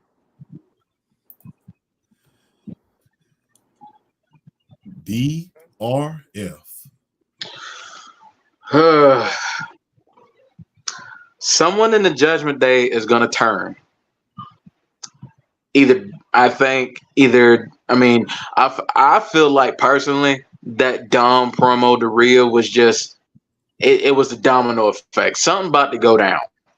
Whether it's Dom just officially turning on Rhea and joining up with Liv, or Finn showing himself to be the puppet master of all this, somebody from the Judgment Day is going to turn.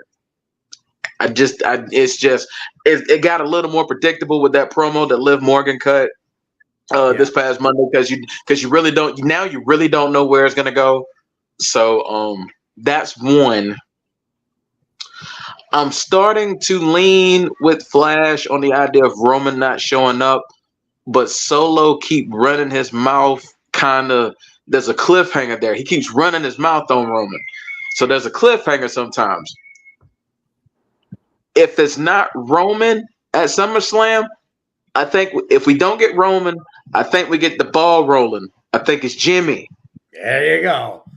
I think we get the ball rolling. If we don't get Roman, I think we get Jimmy, because I think we get the ball rolling. Because I think the best way to play that out, you either do one of two things. You either give Roman more time, you give him a month to build up to the inevitable War Games match, or they announce the War Games match, and then Roman shows up at Survivor Series and blows the roof off the joint. Mm-hmm.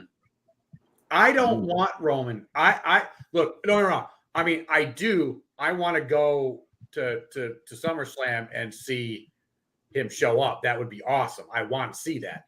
But I think this is you have too many other pieces to bring back before you bring Roman. Agreed. I agree. Early, because you could literally play a storyline of The Rock and Roman calling the shots with the two different bloodlines behind the scenes. You could have Jimmy run in, and he could come out on SmackDown next Friday and be like, "I'm just doing what my tribal chief tells me to do," which would be Roman, obviously. And as much as Solo's wearing stuff, I so want it to be The Rock behind the scenes calling the shots with that side of the bloodline. I just think the storyline is just too there.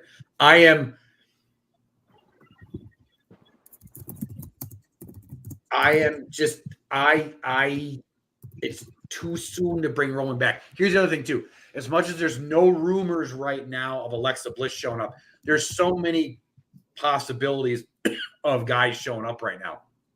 One, Alexa Bliss is due back. It is her home state. We haven't started the Cena train yet, or the Cena farewell tour yet. What is that going to be? Does Cena show up here at SummerSlam and do something? How does that start?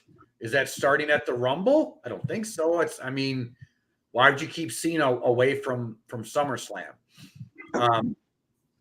Man, I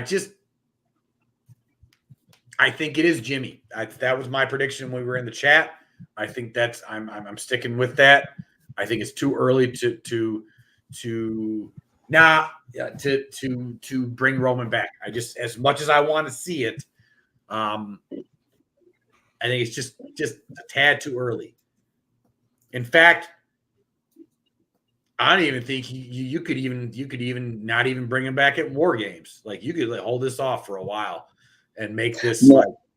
Nah. I don't. The reason why I don't think you hold him back past. I don't think you hold him past Survivor Series. I think it's going to. I think because here's my thing. I'm starting to think Jacob Fatu is the op. I really do. I for some strange reason, I feel like Roman sent Jacob Fatu in to infiltrate them. I really do. It make and honestly, no. There's some. I don't. No, because you have to look at mannerism sometimes, and look at Jacob Fatu's eyes and how he follows Solo. I mean, yeah, he does all the talking like "I love you, you're my tribal chief." But them eyes, man, them eyes tell a completely different story besides "I salute you, you're my tribal chief" and all that. Them sides, sometimes I look at them eyes are like, yeah, you all right now, but the minute you let your guard down, I'm gonna rip you apart, and you don't even realize it. I mean, and the thing is, and like I said, like you said, there's other pieces you got to come back. That got to come back. In my Money in the Bank theory video, I said Jey Uso would have been a great pick to win it, but he's going to get back up in this some point, so he doesn't need the briefcase. I think somehow, some way, Sami Zayn is going to find his way back up into this. They signed Hikuleo, who happens to be Tama Tonga and Tonga Loa's brother, so he's going to get up in this at some point and probably going to join their side. So I mean, there's a lot more things to introduce. That's why. That's why I'm kind of like hold off on Roman. But I think you have so many more pieces to bring in. You're going to establish that a bloodline War Games is inevitable. So that's why I don't think you can go past Survivor Series with them. I just got one take about the biggest party of the summer. And this is probably my hottest take ever. Gunther goes over on Damian Priest. Oh, yeah. Gunther goes over on Damian Priest. Absolutely. He goes over finally. 100%. I think, and this is where I think the Finn Balor part of this comes in, because I think he turns on Damian. I think there's an out for Finn. I think there's an angle here for Finn to turn on him, because that whole, when Finn was about to fight Gunther, that whole he was getting riled up for no reason. Like, what? You don't think I'm good enough to do this by myself? You planting siege. Now you really planting siege. There's an angle for Finn to turn on Damian Priest here. Yeah. And I think finally Gunther goes over and he gets that long awaited World Heavyweight Championship reign that we've been waiting on. I personally have been waiting on at this point in time, because he did a hell of a job as the Intercontinental Champion, and he was one of the greatest heels I've ever seen. Because the thing is, when you think about heels, you always think about, when I think about heels, I will say, because I've been watching wrestling a real long time, as all of us have, that's on this panel. You always think about outside of interference. You always think about guys, going over and using dirty little tricks. You always think about guys coming out of the skin of their teeth. Gunther hasn't been doing that as a heel. There hasn't been a lot of outside interference. There hasn't been a lot of cheating when it came to him. There hasn't been a lot of him using a lot of dirty tricks. He's been coming out there as a heel and beating guys clean. Beating them clean. If I use like a movie comparison here, who Gunther kind of reminds me of a little bit? I know it's not to the extremeness of this character. He's going about things. He's about the right things, but he's going about them the wrong way. You don't think that's a little Killmonger-ish? We'll say Magneto. No, I mean, that's what I'm saying. Not to the extreme, but like he has the right mindset as far as like wanting to bring the prestige and the honor back to wrestling. But it's like he's a heel, and some of the words he says, and even though he doesn't need outside interference, but like I don't know, just the monster heel side of him, like just beating people down, like bringing that heat upon himself. Like, I guess if you want to say Magneto, Killmongerish, right idea, wrong ways of going about doing it. Yeah. I think he's more like Thanos. Like he's just excuse all the children possibly, but I think he's just gonna kick your ass, and he doesn't have to cheat. He's like Infinity War Thanos. He just kind of goes, yeah, whatever. Just gets swats you. He's just that good. He's inevitable. I also think that's why I think he wins this title clean. Because I think the Dom turn is more likely right now in Judgment Day than the Baylor one. I don't think you can do both in one night.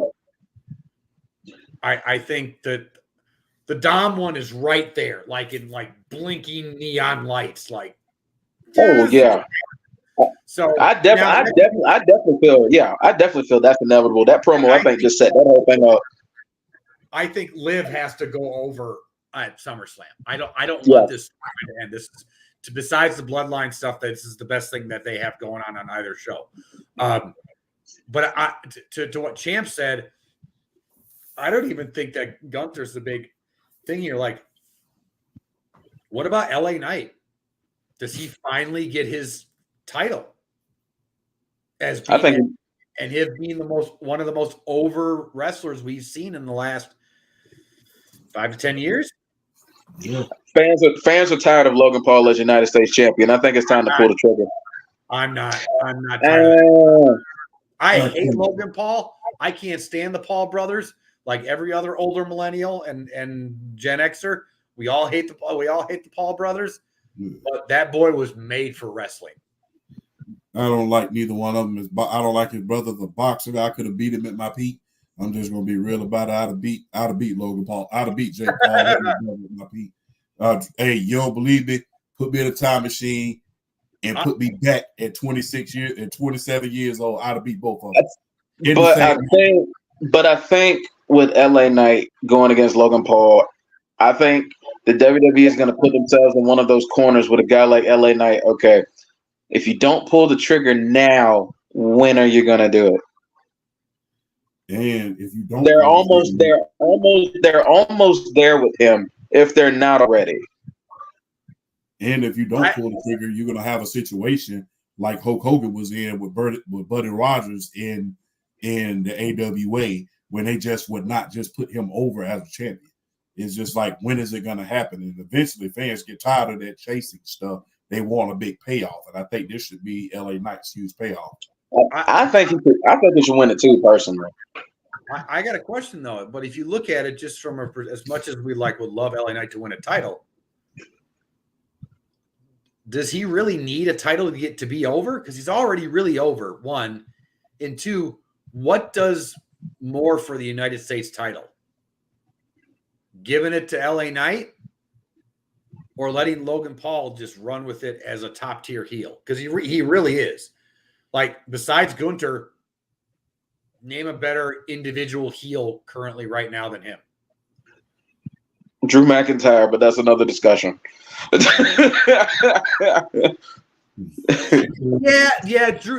Drew's been doing his best work. I hear what you're saying though. But my thing is I don't know. It's like the 260 plus days. This is your first title in what, 2-3 defenses? I mean, I guess, I don't know. Even with Roman Reigns, before he started taking his time off, he was defending that world championship like clockwork before he decided to start playing the long game and started taking the time off.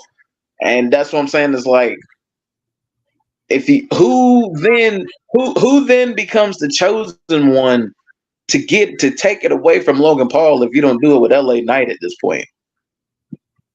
Mm-hmm. That's a good point.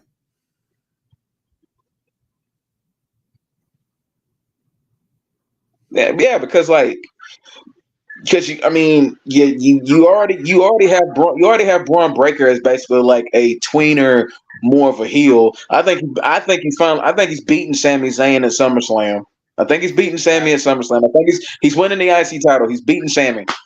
So it's like if you don't have him to be that guy to kind of elevate one of the mid card titles, where do you go if it's not LA Knight at this point? Where do you go? That's a good point. I don't know.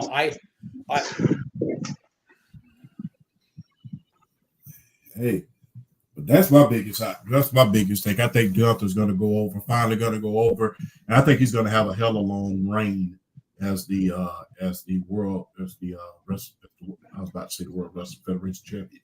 This is how my brain works too fast. But as WWE champion, I think he's going to have a good reign. I don't think there's going to be an in and out type of situation.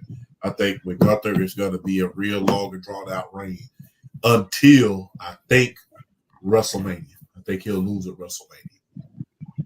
But let's go back to the gridiron, man. And we have as we promised you, the fans, man, we're gonna have a big movie review for a sports movie, and that movie is Any Given Sunday. What we're going to do about this one is we're going to go over the favorite moments of the movie at this point in time and see about what was the greatest moment in the movie. Number one, I will say this, and you guys can back me up if you will. Any Given Sunday was arguably the best indication of how the NFL works. You saw the concussions with Lawrence Taylor. You saw the quarterback controversy. You saw the diva running back. You saw the diva receivers. You saw how they acted off the field. And it was the closest thing that you're ever going to see. It was almost like watching ESPN, but in a movie. You saw the coaches. You saw the ownership and how they were trying to move out of one venue and into another. And I think it was one hell of a movie, man. We needed Any Given Sunday Part 2. We really do. We needed Any Given Sunday 2. And if you ask me, the greatest moment in that movie, I will have to say is at the end, the last play of the game, when he fake bootlegged it to LL, aka Julian Washington, in that movie, and you start seeing flashbacks, start seeing snippets of the game itself, and in the mind of the quarterback, and how he manages to not only make the game-winning play, but to come in relief of Cap Mooney, who was the original starting quarterback. That's probably the greatest moment in that movie. I know people are going to say, Jamie Foxx with the whole Willie Beeman commercial, but to me, as a football player, the person who played offensive line and played a little bit of quarterback at a certain point, which that didn't last long because I'll throw an interception in a minute. But as a person who saw it from that perspective, I think it was one of the greatest moments in the movie. But whoever wants to go first after this, let's just go ahead. Why I love the movie. Well, my favorite moment is Lawrence Taylor cutting Willie Beeman's car in half with a saw at the party. That's my favorite moment in the whole movie. I love that moment. It's hilarious. But what I love about the movie, though, is with football, as much as things evolve, still things stay the same. I think it's a commentary not only on the way football was and the way it's evolving, but what it is. And you look at the team physician, James Woods, and the guy that his intern protege, and how he takes over for him. And at first, that kid is very much like trying to play it right and everything else. And towards the end of the movie, he starts to go towards the James Woods route, where he's kind of a corrupt, physician, and he's like shooting guys up and doing things that aren't ethical. I think if you look at coach, and you look at Al Pacino and Willie Beeman and that star quarterback, that high flying stuff like that, and really resonates right now into the game now. Because if you look at it this way, we've all talked about, that conversation's been had about how the quarterback position has evolved, and the running quarterback is the new thing, and that's how it's going to take over. And we see year after year after year that style at some point fizzles out with every player that plays that way. Because at the end of the day, you have to be able to play within yourself and play within a system and play as a pocket passer. And I think you see the decision by Willie Beeman to stick with Al Pacino at the end of the movie is that acceptance of both of them saying, like, all right, what's the healthy balance between the two? And it's such a commentary on the conversation that's been going on at the quarterback position for the last, I'd say, 25 years or so.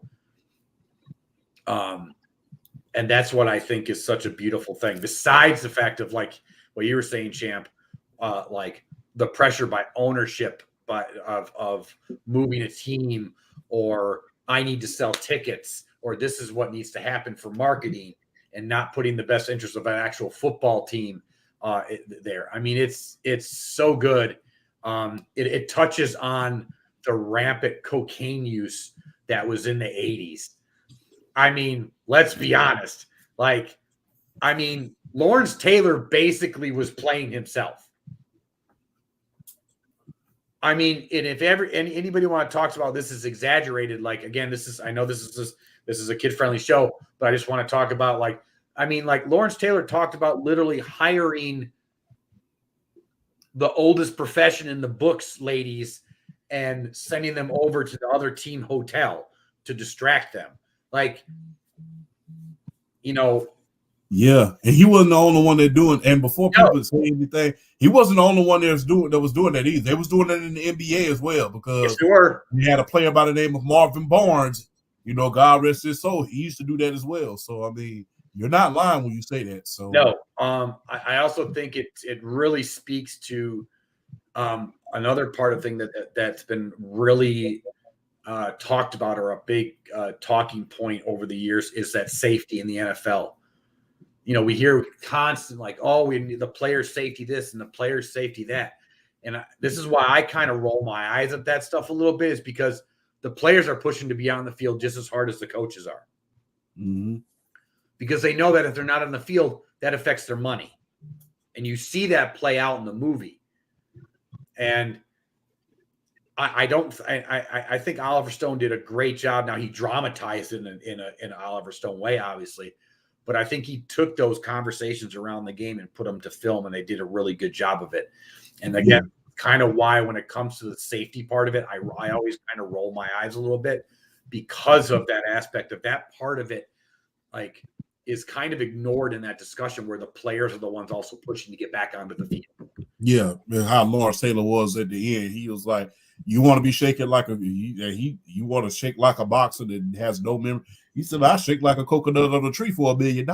Yep. And, and look, and and players to this day, they will say, all the talk about concussion, a lot of them, now some of them it's come a little bit farther, like a little bit in the aspect of the players, but most players, if you ask, like, you're gonna hit me in the head or hit me in the knee, they'll take the head. Yeah, most of them. So yeah. But that's why I love it. I love and they actually will fight you if you try to take it. Because remember what happened with Michael Jenkins and Akeem Talib that one time.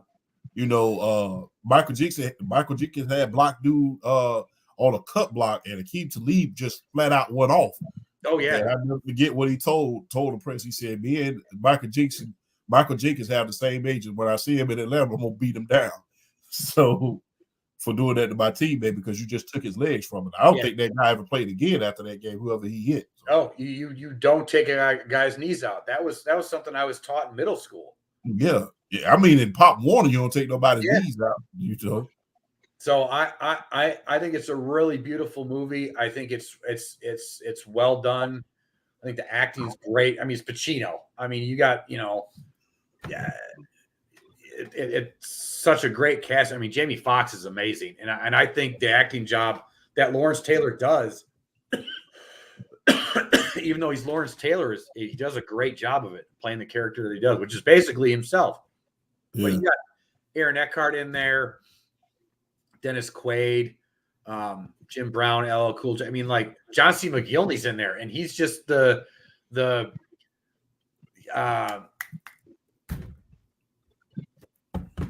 he's the Skip Bayless, essentially. That's what he is. Yeah. And before we let BRF go, I gotta say this, man. When you look at how many, although it was not the biggest mistake that the NFL ever did was not let Oliver Stone use the rights, in my humble opinion. Because the thing is, look at all of the NFL players that were in that movie. Yeah. People want to point out T.O. in that movie, Jim Brown and Lawrence Taylor. Remember, Ricky Waters was in that movie. Yep. Dick Butkus was in that movie. Johnny Unitas was in that movie. Yep. Barry Switzer was in that movie. I mean, a little bit of everybody. I think I said Ricky Waters was in that movie. I mean, there was a little bit of everybody in that movie as far as the NFL was concerned. There was a little bit of everybody. It was a who's cast. So not to mention Terrible Terry Tate was in there as well, man. If you from my generation, you know who Terrible Terry Tate is. Greatest commercial of all time. Terry Tate was in that movie, so you know. Offensive linebacker. Offensive linebacker. Hey, Terry, we'll talk about that off the air, man. Because I'm so surprised that he didn't make it in the NFL as a linebacker. This dude was like 6'7", 280. You know, I don't know if he wasn't fast enough or what, but Terry Tate was not a small dude. But BRF, what do you have to say, man? What Any Given Sunday did a really good job of doing. I know it's a movie, and I mean most movies, they like the main characters of the movie. They did an amazing job of kind of like slowly intertwining all of the stories until you get to the final game, and then it's like it's almost like the big full circle moment at the end, like whether it's like Jamie Foxx, coming in. Do I want to be the flashy quarterback? Do I not want to listen to anybody? Or do I want to be that guy that Al Pacino talks about, being that leader, being that guy that everybody wants to follow? Do I want to be that guy? Lawrence Taylor, I guess if you want to call him like, the punch drunk boxer who just can't get enough of what he wants to do. And, going and basically like in that game against Dallas, almost basically like going out on his shield in a way. Even with like Cameron Diaz's character, is she going to be the just cutthroat, only worry about tickets, only worry about money owner, or is she going to be somebody that looks after her people, doing things more the right way, looking out for her people more, like Pacino, like questioning if he could really still do this. Just everything just kind of slowly intertwining into that full, this full circle moment where it's like, where ultimately like Pacino is like believing in himself again to being a coach, and then taking that expansion job, and not only that, taking Willie Beeman with him, because Willie Beeman is kind of like, I want to be that leader. I want to be that guy. It's not just about the flash and the glamour. It's about going out there and being the leader and being the face of a franchise and putting it on the map, so to say. So I think Any Given Sunday did a really good job of telling everybody's story piece by piece until ultimately that final game where just like you just saw everything kind of unravel and just kind of show itself. And it's one of my favorite, easily one of my top 5 sports movies of all time. Easily one of my top 5. The story is just, it's like, we talk about, even though the Playmaker show got canceled on ESPN and how great the Playmaker show was, we don't get any episodes of Playmakers without Any Given Sunday. that's just what any given Sunday. That's just what any given Sunday means to the culture, as far as like showing the dark side, showing what football really is, what it is, like not just being advertised on TV, like what you see behind the scenes, what they don't want you to see. You know what I mean? So it was just so good at really illustrating. And even and also, I didn't even like Dennis Quaid's character. I mean, just the story they told with his character, like the veteran quarterback who's like he can still play, but the injuries are just kind of slowing him down. And then it just like it gets to that point in Dallas where he's playing well, but it's just the hits and just everything was just like, it finally got to that time where Coach Al Pacino was just like, yeah, I gotta. It kind of and it was one, and I want to say it's full circle for him because he kind of, when he saw his face, he kind of knew what was about to happen because he played that first half and he played well, but the punishment was just there. It was just too much, and the writing was on the wall. So I mean, it was just so eloquently done. I mean, yeah, and like Flash said, I mean, it's Oliver Stone, and when Oliver Stone does a movie, when he's telling stories, he's gonna tell stories to the fullest. But I mean, it was just so well. That movie as a whole was just so well put together. Honestly, my favorite, well, outside of the Lawrence Taylor scene cutting the car in half, that was great.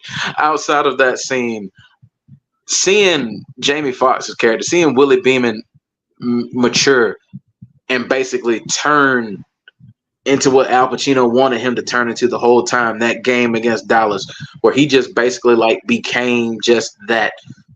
He became the guy. He became the leader, sort of say. He became that guy, and willing them ultimately to that win. And just that was honestly probably my favorite moment, just because it was almost like the light bulb just went off, and he finally understood what it meant to be the guy, the quarterback of a team. And it just kind of, you saw it like when he opened his mouth, like everybody just followed him. You just saw it that whole second half, like they were willing to run through a wall for his character. Like you could just see it.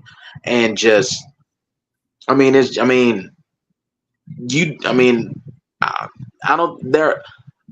think you could have told like a violent story about football as well as Any Given Sunday did.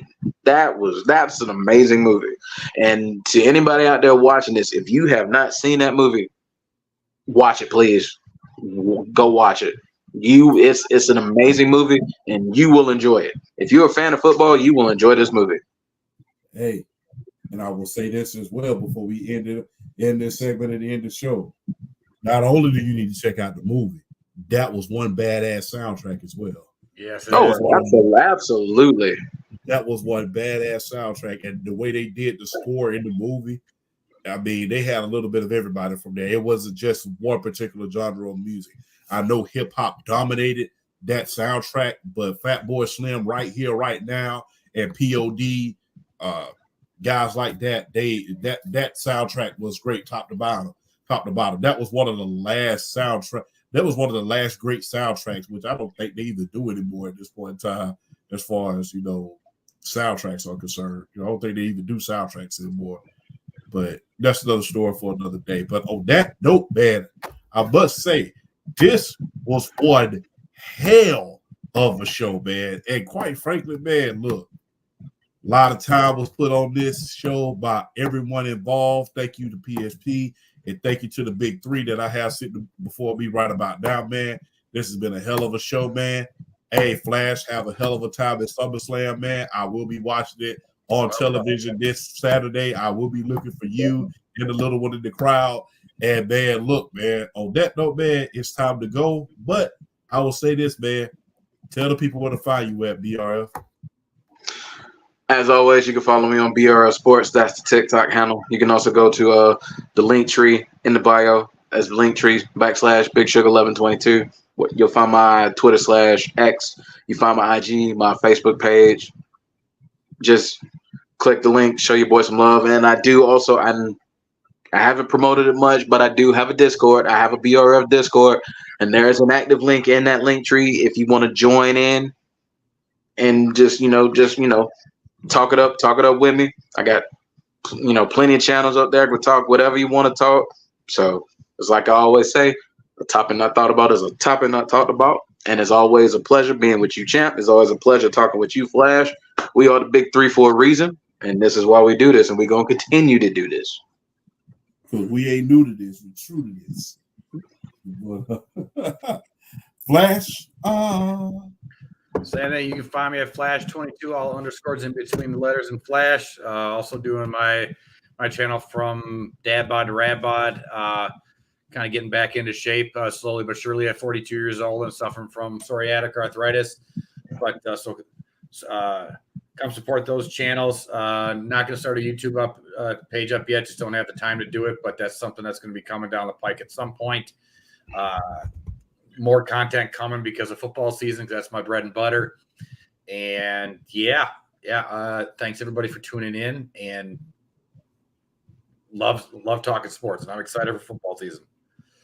Hey man, look, I hope anybody who called me, look at man, y'all got 3 weeks. I'll tell y'all this, y'all got 3 weeks to invite me to any weddings, to any outings, or anything y'all may want to invite me from to at this point in time. Because once that first regular season game hit, you pretty much hang it up for me on Saturday, from Friday to Sunday. Don't ask me to do nothing. So I'm watching football. So I'll let you know that right now. So if you watch this show, you want to ask me to go do something, you better ask me Monday through Thursday. Hey, and if you're lucky, you might not even get. Hey, and if you're lucky, once Thursday night football start Thursday. Yeah, I'm about to say they ain't gonna get you Thursday. Hey, oh yeah, not to mention Monday. So you got not to mention Monday night football. Oh yeah, so you got Tuesday and Wednesday. That's not it. That's your window here, Tuesday and Wednesday. Other than that, until February, holler at me doing those days. Other than that, you're not getting anything about it. Catch me after Valentine's Day. Oh shit! So on that note, man, this concludes the Undisputed Podcast with the Big Three. Shout out to Sports PSP. Check out his pod on this Friday at 9:00. We call it the highlight of Friday night for a reason. Not to mention, man, check out Brandon from the Block Show, Trent, Hot Take Kenny, Maria, Kieran, all the guys in the chat, man. I see you, man. Hell of a job y'all doing. And let's not forget Leaf, who joined us in the chat as well, man. So, hey, and shout out to Mr. Wise, straight out of Columbus, Georgia, who shouted us out. I appreciate y'all, man. And on that note, we will see you next Thursday. And we're going to be seeing you a hell of a lot more often, not only on YouTube and Facebook, but we will be bringing back the Facebook Lives every single Sunday night after the ball game. Stay tuned, and we are out.